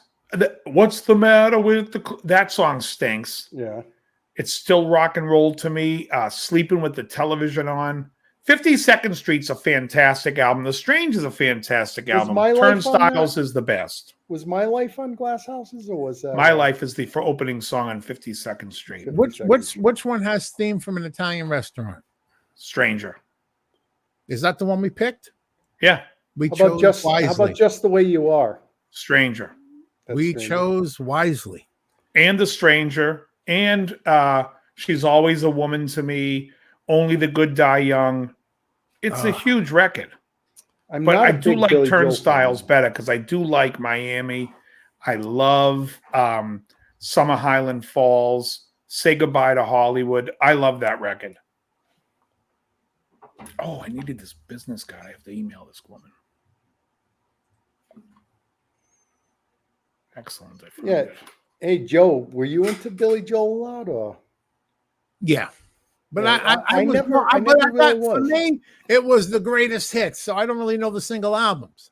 Yeah. Some bands, it's the greatest. Like with the Stones, I had that like fucking 4 CD greatest hits. Yeah, you know, one thing I hate about Billy Joel is that Vienna, by the way, is also on Stranger. He'd have some songs that move into a cool musical direction, and then he'd always fuck it up with clarinets or saxes. Sometimes they just didn't fit. Like Moving Out, right? I'm moving out. Then you it makes it sound like a I love sitcom. that. No. That's what I loved about it. It sounds like different. a Jewish sitcom. I did It's like you're at a fucking deli. I did find another list. It was on Entertainment Weekly. It's the 25 best rock songs of all time. They don't list them in number order, though, so I don't know if it's just... How many Green Day was on that? Actually none, but there are some in here that I'm like, God. what? Thank So it says, God. featuring the Beatles, Queen, and favorites you wouldn't expect. Here are songs that are too good not to include on this list. It says, we love rock and roll, but the thing is, once they're relatively simple, blues. Okay, they have 4 rules. Here are the 4 rules. Rules number 1, these songs had to be desert island quality. Rule number 2, they had to pass the Wayne and Garth freak out in the car test. Rule number 3, they had to be boundary breakers. Their existence shoved rock forward. Oh, this ought to be interesting what they thought was boundary breaking. Right. And rule number 4, they had Wayne and Garth comment was gay. They had to stand the test of time, as vital now as the day they were born. And they feel, did we succeed? Indeed, though you may not agree. But hey, before we go, whatever. But here are so without further ado, we proudly present the 25 best rock songs of all time. They didn't number them, so I guess they're in no particular order. Okay. But so I'm wondering if I should go put Mikey to bed before I start this, because he needs to get to bed. Oh yeah, you want to take 5 and let me take 5. Do an intermission. Fuck you, Dave.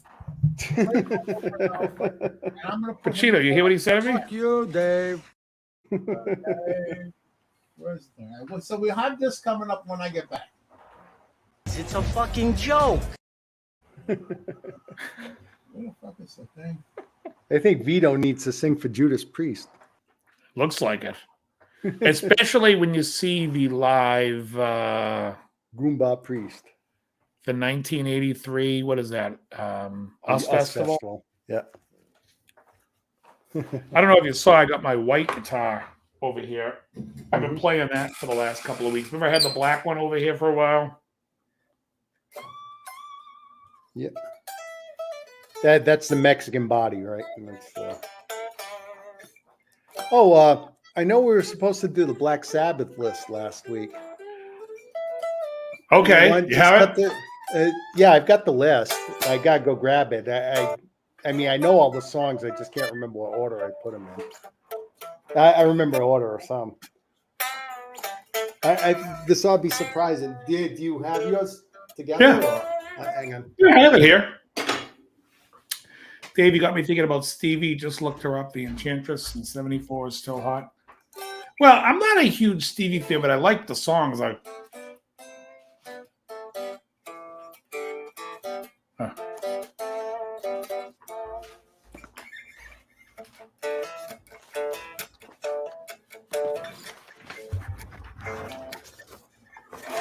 How about to carry news that must Okay. I'll give you my they choose number the 10. path where no one.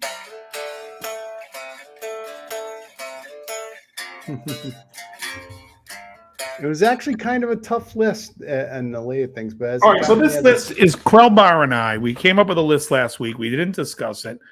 It was the top 10 songs from Black Sabbath. Now, I'm waiting for my Word program to open. And it's opening. And here it is. All right. My number 10 is going to be interesting. Okay, let's hear what your number 10 song is for Black Sabbath. And folks, if you have a list in your mind of what your 10th best Sabbath tune is, put it in the comments. okay. What do you got? Number 10, Heaven and Hell. Really? It's like I had another one before this, but then I listened to it too, and I go, I just love the plotting of the. I'm going to say this about Heaven and Hell. Doesn't make my top 10. Really? But what does make my top 10 is also a song by Dio, and it's a tie for 10th place. Sign of the Southern Cross and Falling I Off knew the that Edge was of the going to be World. on your list. I just, I've listened to it, and they're In a small world west of wonder. Oh, fucking Rhea Perlman kills it on that that tune. effect on me when I was younger. I am familiar with it though. But it's a tie between that and Falling Off the Edge of the World. All right, what's your number 9? NIB. Another one that doesn't make my top 10. Then I used to play that and thing all the time. My number 9 is a song. Sabbath. My number 9 is a song called Sabracadabra. Abracapocus. Sabracadabra off of the Sabbath Bloody Sabbath album. A fantastic song. Yeah. Oh, War Pigs is awesome. And Is it in my list? No. number 8 is Supernaut. Wow. My grooves. Let this Yeah, be I a love the lesson grooves. to you folks. Krellbau's number 8 made my list. Not yet, though. Not until I say, jump the fuck up. My number 8 is Planet Caravan. That almost made my list. I fucking love that tune. I tell you, I go through the Paranoid album and the songs on there. You'd be surprised why I left off the list. But I mean, there's still some from the Paranoid album on here. I love Planet Caravan. All right, what is your number 7? Mob Rules. Wow, all right. My number 7 is a song off the 6th album, which is called Sabotage, and the song is The Thrill of It All. I love that. The Thrill of It All, I love. Great tune. Yeah, mine's basically, it's going to surprise some people and not surprise people at the same time. After that is, what are we on, 6? Sabbath, Bloody Sabbath. My number 6. Anthrax does a great cover of it, too. My number 6 is Wicked World. What's that? You know, the world today is such a wicked place. Bow, dow, wow, wow, wow, wow, wow, wow. All right, go to your number 5. Joe, we're just finishing up our Sabbath list from 2 weeks ago. My goodness. My list is more generic, but it's like... Go ahead. Fairies Wear Boots. Great. Fairies Wear Boots is your number 5. My number 5 is A National Acrobat. Yep. Again, definitely. From Sabbath, Bloody Sabbath.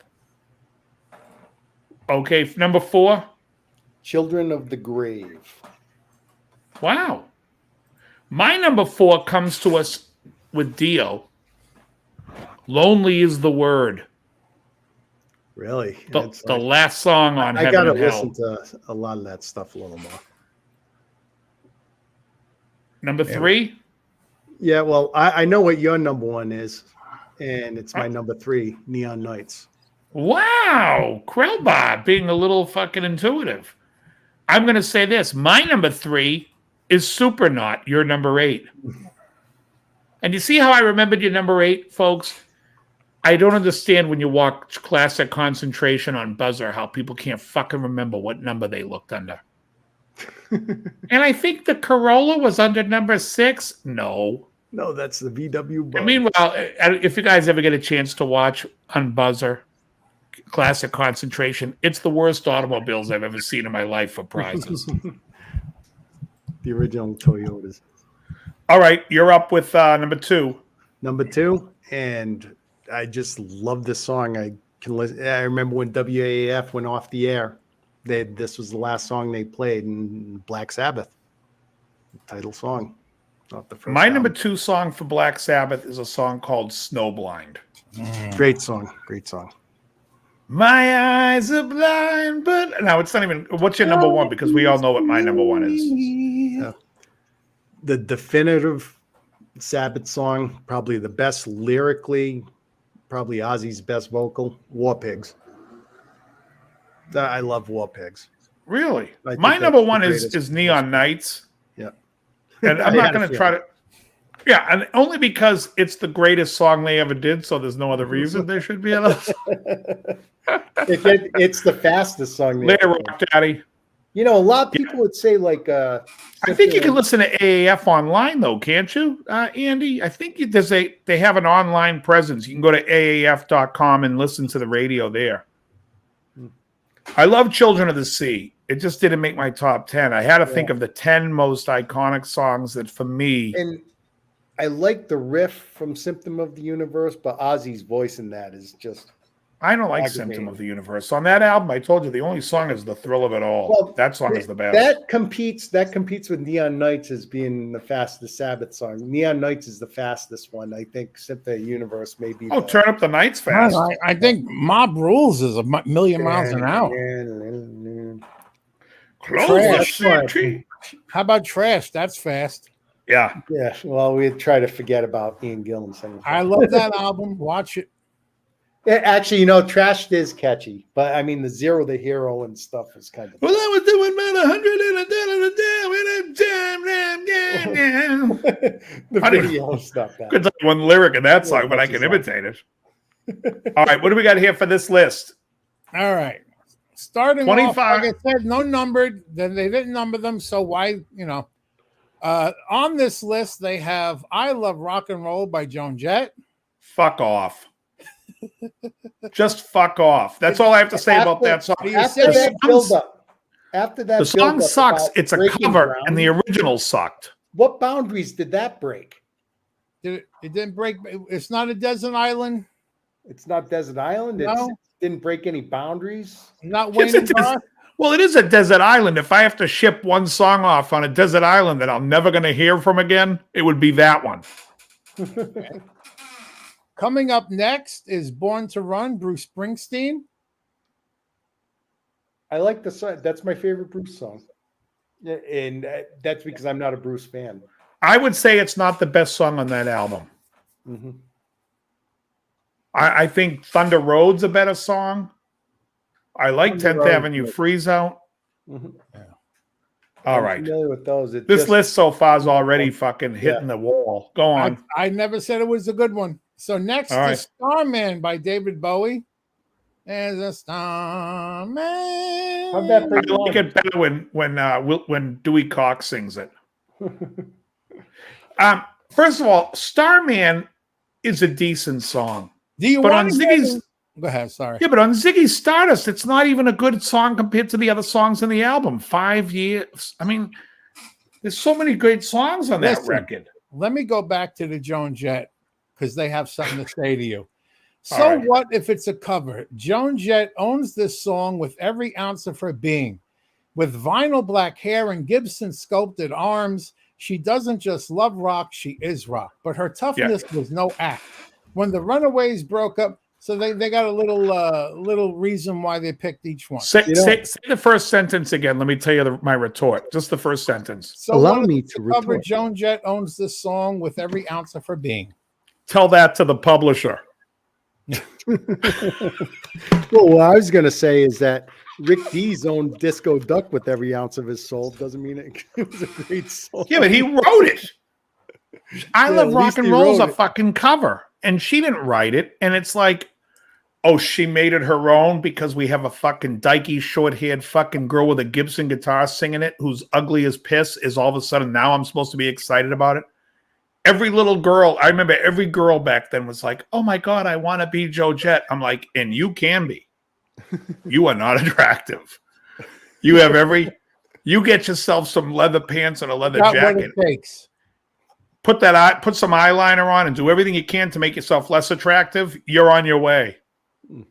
A career in carpet cleaning. Let me tell you why Joan Jett loves rock and roll, because that fucking dumpster fire can get laid in rock and roll. Folks, I'm giving you gold here. What the fuck is going on in the chat? It is dead silent. This is gold. This is called a bit, folks. All right, let's go. Did you have anything else to say about David Bowie's Starman? I mean, there's probably 20 other. It turned into a Joan Jett rant that you could pick. Right. Changes is a song that I think is a masterful song by David Bowie. This is ground control to me. A Space Oddity, another great one. How about Ashes to Ashes? Another great one. They're all better than Starman. I mean, I like Starman, but it's a little show. There's a starman waiting in the sky. It's like Ethel Merman was his vocal coach on that record. Right? Hey, oh, my starting hand. Every time I hear that, I'm going to hear her fucking voice. Yeah, because it sounds like Ethel Merman should be singing it. There's a starman waiting in the sky. The next song on the list is Once in a Lifetime by the Talking Heads. You may ask yourself. I like it. And I love the video. So I'm not I do too. Bad. I do too. In fact, they only have one song better. Cross-Eyed and Painless off the same album. Brilliant song. Cross-Eyed and Painless by the Talking Heads is the best. The next song on the list I've never heard. If I have, maybe I just don't remember it. It's Rebel Girl by Bikini Kill. Krellbot's trying to hold in the laughter. It's timeless. In the 90s, never heard of the fucking thing. In the 90s, like a fucking Roger Corman film. In the 90s punk scene, mosh pits were macho and feminism was a dirty word. Cut to a Bikini Kill show led by the powerhouse Kathleen Hanna, roaring girls up front. What the fuck are they? I never heard this fucking song. No, they can try to spin it as much as they can. Yeah. The spinning is great. Here's a song I like. I think it holds the test of time, so I think I'll agree with that. It's Where Is My Mind by the Pixies.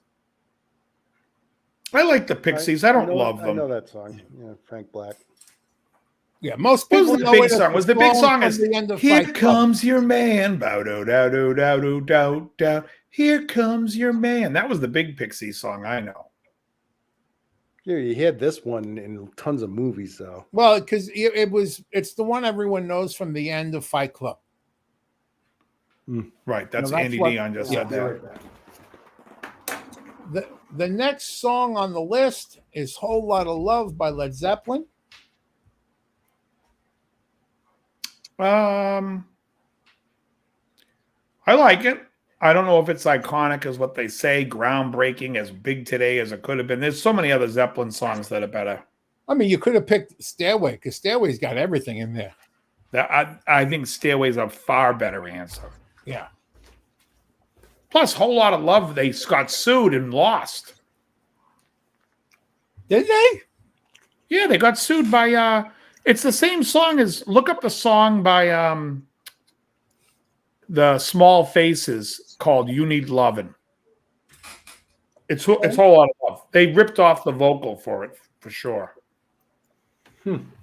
Coming in next on the list is LaGrange by ZZ Top. Oh, not even the best song on that album. Not their best song. Good song, but not even the best song on that album.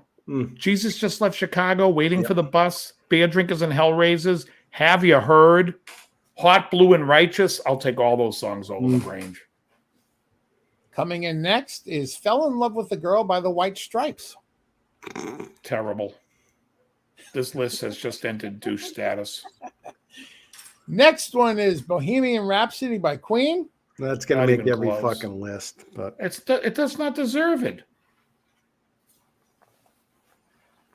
Give You know, me if they Shelter. said another one bites the dust by Queen, I'd be like, well, I don't know if I that love broke the a song, boundary. but it broke. It makes everything on this list. Yep. Desert Island, break a boundary. Oh, you can I could see Wayne and Garth kind of bopping to it too. Yeah. Next one on the list is "Give Me Shelter," the Rolling Stones. Not the best Stone song. Again, I can think of about 20 songs I like better. At I'm least. not even a Stones fan. Spread Your Wings is great. Next, next on the That's list. also another bass player song. Yep. What? Deacon John write Deacon. that? Yep. Yeah, John okay. Deacon wrote that. Next on the list is "There She Goes, My Beautiful World" by Nick Cave and the Bad Seeds. I've He heard of them, sucks. but He's one of these guys, they always got to put him on the list if you're a hipster doofus. hipster doofus. I know comments are coming from this next one. It's the Kinks with "All Day and All of the Night." I love the Kinks. Yeah, just that's not even one of their best songs. Yeah, but I know that. I'm waiting for that's not even the best song on the album. No.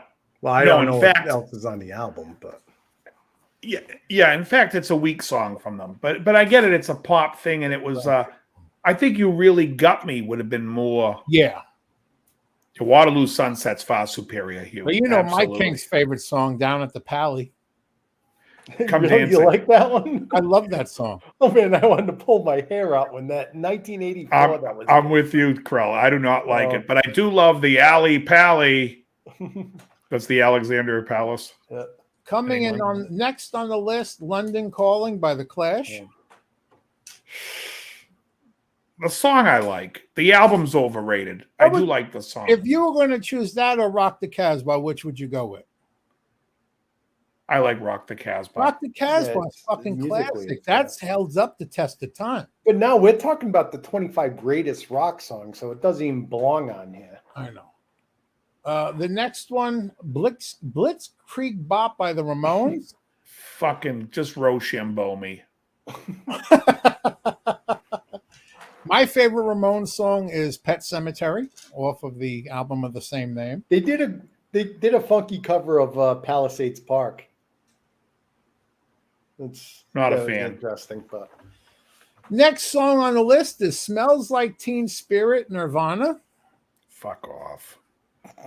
How is that so groundbreaking when it just sounds like Godzilla from fucking Blue Oyster Cult? yeah, it does. But I will tell you, in 1991, when that song came on, I loved it, and then they played it a million times.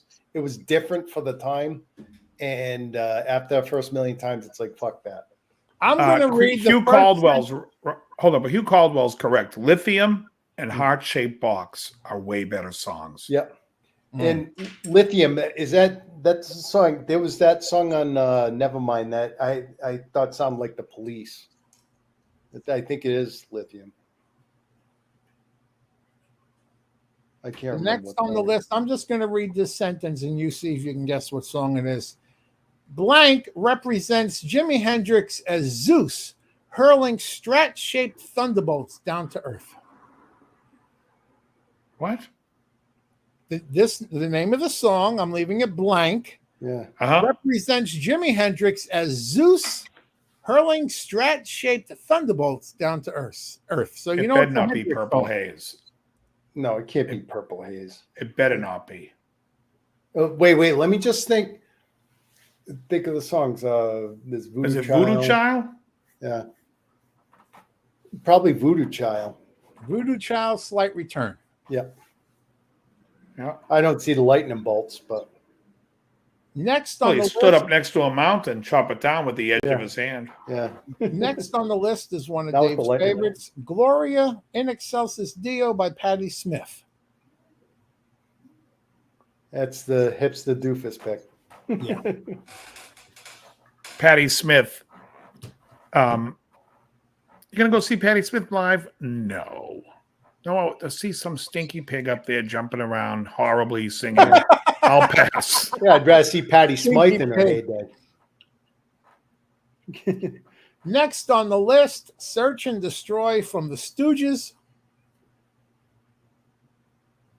I mean, Not a big fan. place in history, but it's. I like, you know what I like by him is I'm only 5'1". I love 5'1". Next on the list, Let's Go Crazy, Prince and the Revolution. Oh, Prince has a billion better songs. This list. My is so favorite upbeat. Prince song is Raspberry Beret. It's better than It's better than Let's Go Crazy. I like. Not my favorite, but I like I Could Never Take the Place of Your Man. That's a great tune. I like everything off of fucking Dirty Mind. Go on. Okay, next on this list from 1955, it's Tutti Frutti by Little Richard. Speaking of Tutti Frutti, it's by Little Richard. Well, listen, they let you know that it says Little Richard, a former drag queen performing as Princess Lavon from the Deep South. And then we have Johnny Be Good by Chuck Berry. When Chuck Berry's not watching women urinate on a camera and a closed caption camera in his restaurant. Well, this is what they have to say. There's not a lot of debate over who invented rock and roll. Mr. Chuck Berry. And though Maybelline was his first song, it was Johnny Be Good a few years later that truly like Turner. Oakland joint. Like Turner. I was going to say, I don't. There isn't a debate because no one thinks it's Chuck Berry. Rocket 88. Next on the list, Be My Baby by the Ronettes. Great song. It's a great song, but 25 of all time? No. And also, doesn't she sing, having a love, having a down, it's a Christmas. Wasn't that the Ronettes and Goodfellas? They used that song? No, that was better. And then we have from the Beatles, A Day in the Life. This is like, again, this is the hipster doofus list. Not the best Beatles song. And then to solidify the hipster doofus list, it is Wuthering Heights by Kate Bush. I like it. Great. But I would. My favorite. I'm going to tell you what my favorite is. You already know it. It's Running Up That Hill. How do you not pick that? Made popular by Stranger Things. No, I was favorite of that long time ago.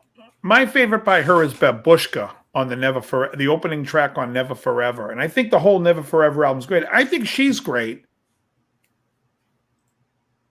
I don't think that's a hipster doofus song. I just think that's it's not. It's out of place. It's out of place. Miscalculated. And I think it was trendy for the time right now because it's all right. So let's see from you guys. Top three songs, Desert Island, you would take with you that you think are iconic and changed music, and give it like more. Forget the fucking bob in your head for Wayne because that's the gayest fucking. Oh, it's got to bob your head like you're in a pace. Fuck off. If it's just a great song, tell me a great song. I'll let you guys go first. I gotta put in there Stairway because that's no arguing. High fucking iconic as you can get. No arguing.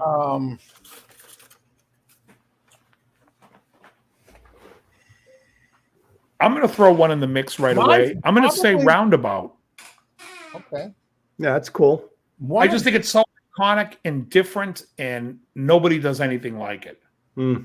I think for me, when I have to think of a song that defines rock and roll that I heard as a child and I can hear it now and I just want to move, I think Jailhouse Rock by Elvis Presley is just fucking always on fire. So I'm going to put that in there. My number two would be Carry On My Wayward Carry On My Wayward Son. I'm not putting them in any order. You just said pick three songs. You didn't tell me. I'm saying my number two is my number two one that I'm saying that I've said two. I'm not in order. Yeah, Carry On My Wayward Son is definitely my number two of being on this list because it's another song that it defines rock and roll. Hugh, almost every other song on that album I would put over Downtown Lights, Over the Hillside, Let's Go Out Tonight, Headlights on the Parade, Saturday Night. I think Downtown Lights maybe over 7 a.m., but I don't know. Dos Lobos, I love The Day My Baby Gave Me a Surprise. And now Dos Lobos is throwing in Leo Sayer. Yeah. What? That's my favorite Devo song. Yeah, and now he's throwing in You Know I Can Dance, You Know I Can Dance. Song for You by Leon Russell. First of all, Leon Russell's version is not nearly as good as the Donny Hathaway version. And I'm not crazy about the song. And for my song, I mean, last week we had the Led Zeppelin top 10 Zeppelin albums, and we know what my number one was. I would say if I was on Desert Island, I'd go with my number 2. Rain What Song. was it? Rain Song. I might go with 10 Years Gone by Zeppelin. Yeah, I could. It's like, and I rated it number 1 last week, but I mean, just I think chilling out on the beach or whatever on Desert Island, something like that. I think Rain Song just works a little better for me. Yeah, for me, 10 Years Gone. I mean, there's a lot of other songs. Foreigner had some classic hits. I mean, I could name 25. My 25 wouldn't be anything that came on that list. And I would throw in, I mean, I can't throw in a Blue Nile song because they're not iconic to the level, but I definitely would have either a Cure or a Depeche Mode song in there. Because I dig all that shit, and I think it's important stuff. But Carry On My Wayward Son is big. What else you got left? You got one more, Joe? I'm going to go with Iron Man by Black Sabbath. Iconic. I mean, it's iconic. What can you say? I still like Wicked World by Black. What's it? What's Zach Sabbath? Have you guys heard Zach Sabbath? No. It's Zach Wild's Black Sabbath covers. Oh, it's But great. that's when he covers Black Sabbath, yeah. Yeah, and he does Wicked World. The world today is like a wicked world. This is a tough question because I'm going to leave out ones that I know I shouldn't leave out.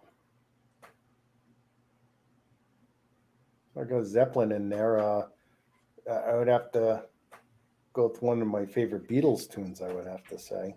Now, wait a second, though. Let's go back to The Day I Gave My Baby a Surprise. You're going to tell me that's your favorite Devo song? Yes, it is. Okay, now let me just say this. On that album alone, yeah, Pink I think I like Clock Out better. Clock Out. Down. I love Strange Pursuit. It's a strange person. Intersecting love lines draws you closer every day. I tell you, just growing up and seeing that on Don Kirshner, the video on Don Kirshner, they My Baby Gave Me a Surprise. And all the Zach Sabbath stuff, Andy's awesome. Love keeps on blowing. Wait, what else was on that album? Swelling Blockhead. Swelling in Brain. Red Eye Express. Smart Patrol, Mr. DNA. He's keeping with the world. I'm tired of the soup du jour. Oh, it's fantastic. And there's one other one besides Strange Pursuit. Comprende my potato. Wait, Wiggly World? Wiggly World. I love Wiggly World. That's my favorite Devo album anyway. So that's your favorite Devo album. Wiggly Wiggly. Clock out. I got my coat. I got my keys. It's fantastic. That was 79. Yep.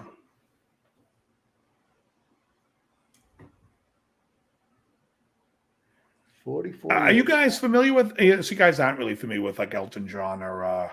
Not really. If you had to pick Elton John over Billy Joel or Billy Joel over Elton John, who would you take, and what album? In other words, you guys both already said you think The Stranger, which by the way we didn't even talk about Vienna, or there's one other song on there. Is it Everyone Has a Dream? What is on that one? But anyway. If that's his best album, is Elton's best album better? I can't name a best album because I don't know all the tracks on the album, but I'll just say this, but between Elton and Billy Joel, I was never really big fans of either one of them. And so I didn't really dig deep into the catalogs. But I will say that my favorite Elton John song is, I already said before, Love Lies Bleeding. And I can't think of anything I've heard from Billy Joel that I like better than that, so I'll go with Elton John. Wow. I'll go with Billy Joel. Yeah, I'm going with Billy Joel all day. And I will take any of those 3 albums that we mentioned. Turnstiles, The Stranger, or 52nd Street. And my favorite Elton John album is Tumbleweed Connection. And then after that, it's either Madman Across the Water or Goodbye Yellow Brick Road. And there's more filler on the Elton John stuff. I like the sentiments of the songs from Billy Joel. And I think Turnstiles, if you guys are not familiar with Summer Highland Falls, it's a fucking beautiful song, and check it out. Summer Highland Falls is the greatest Billy Joel song. Yeah, I'm the first to admit that I haven't really dug deep into their catalog. So just those, all you have to do is listen to those 3 albums, 76, 77, 78. It's the best. Now, granted, like Piano Man album, I'm not a big fan of. I like the song, Piano Man I don't care for, but I like the song From a Town Known as, it's at the Ballad of Billy the Kid. I like Captain Jack. Oh, Stormfront's awesome. Stormfront is a fantastic record. The Down East Alexa's on that. I mean, one of his best songs ever, and So It Goes, is on that. That's just a ridiculous fucking record. It's great. That's the best of his 80s. Yeah, and the top song on there was probably the worst. We Didn't Start the Fire sucks.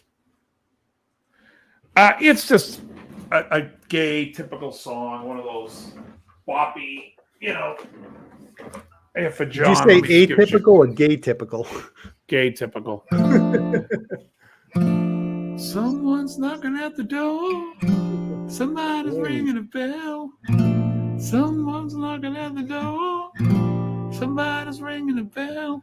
Do me a favor. Well, the argument to be made for Band on the Run. That'd be good. That'd be good on Desert Island. Here's the song I was playing today.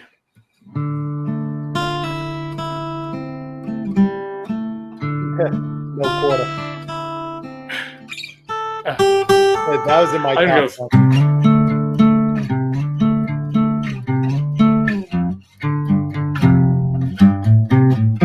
That was probably the best song. I mean, the song remains the same. That live, it was an awful show. Oh, it's the best. I don't think that was one of their better live performances by me. I like when it goes to I think No Quarter was the best one. When it goes to this chord. Then it goes to the next one.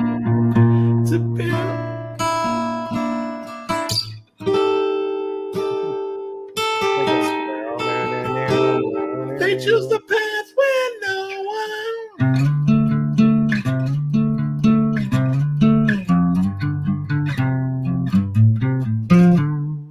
Yeah, I think the live version smokes the. Oh, it's great.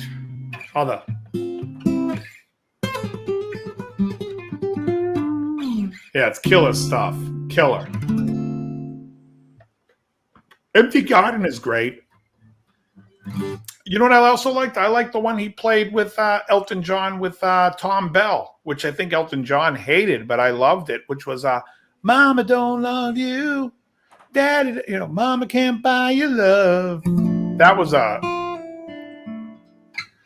Well, you remember Elton John and Neil Sedaka, Bad Blood.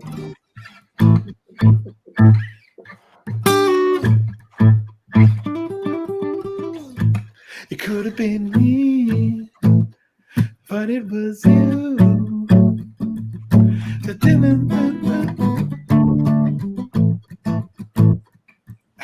You Bad blood, the woman's born to lie.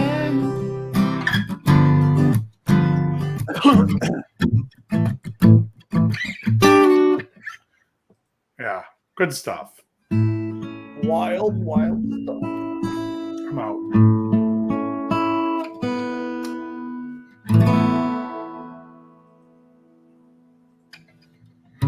Oh, you know what I was listening to in the car today, and I'm like hearing it, and then as soon as I picked up my guitar, I could figure out it went.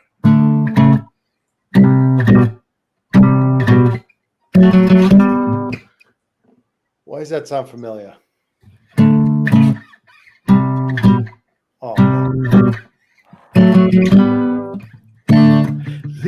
living in the city. House man's got no pity.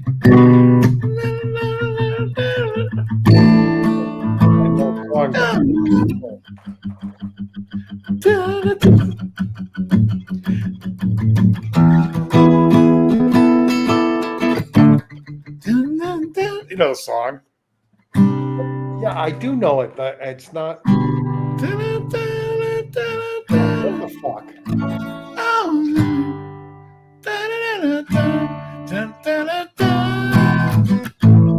Keep on running, keep on running, keep on hiding. Yeah, I'm using a heavy pick, but that's right in front of it. Dirty. Jesus. It's okay, it's all right, it's okay, it's all right. Oh, it's a song you don't hear off of Escape that often. Keep on running, yeah. Yeah. Oh, how about this one here?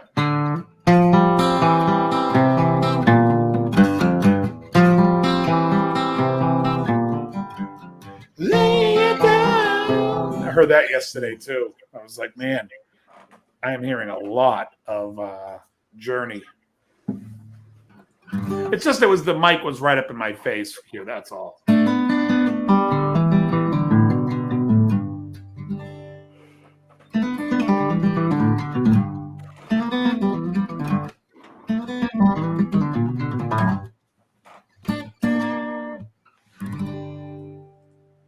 I got to teach a song sometime this week. I got a gig with Emily on Friday. You guys are going to live stream it? I don't know yet. I haven't even practiced any of the songs. I know, like today, I went over.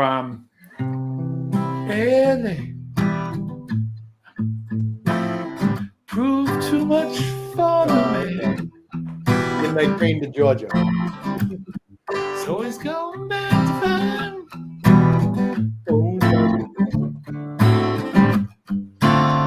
But I mean, I haven't practiced anything. So I did that and I practiced Poetry Man. We'll see. We're going to do it. It's Friday night. We're playing here locally in this town. And then Saturday, I'm back in Plymouth.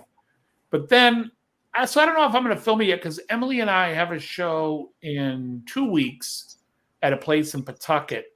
And it's like a restaurant bar. And I told her we got to do more rock stuff for it. So we're going to be doing like, you guys know this song?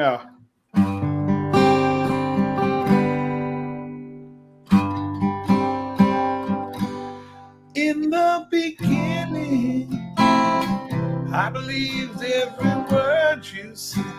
Oh, is that that's the Firm? Nope. No, I thought it was going to be Satisfaction Guaranteed or something. Same song. Oh, okay. Give me silver, blue, and gold. Okay. The color of the sky, I'm told. So bad company. My rainbow is overdue. You know the song, Krell, then it goes, don't forsake me, 'cause I love you. No?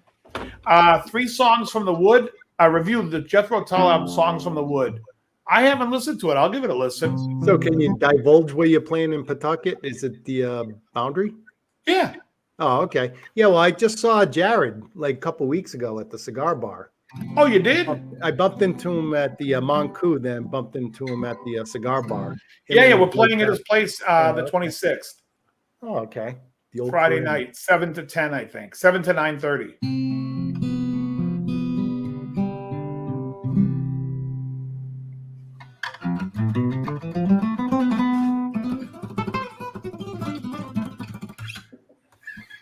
Smoking a cigar before bed, Dave. What's that? You gonna smoke a cigar before bed?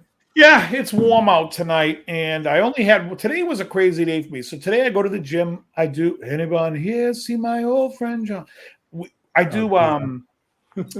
I do legs on Wednesday, so I don't do cardio. I don't. Yeah, I saw that. And so I came home, literally had 30 minutes, smoked a cigar in 30 minutes, jumped in my car, went to my guitar lesson, came back, ate, had another guitar lesson, and basically at that point took a shower and was like, fuck it, we're doing the show. And then I came on here. So I think Cool Change is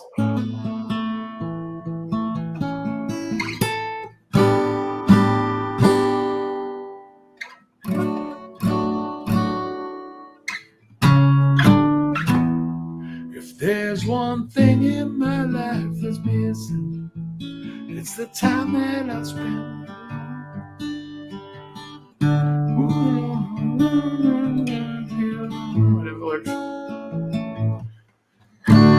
Time for. I've played it live a million times. A cool change.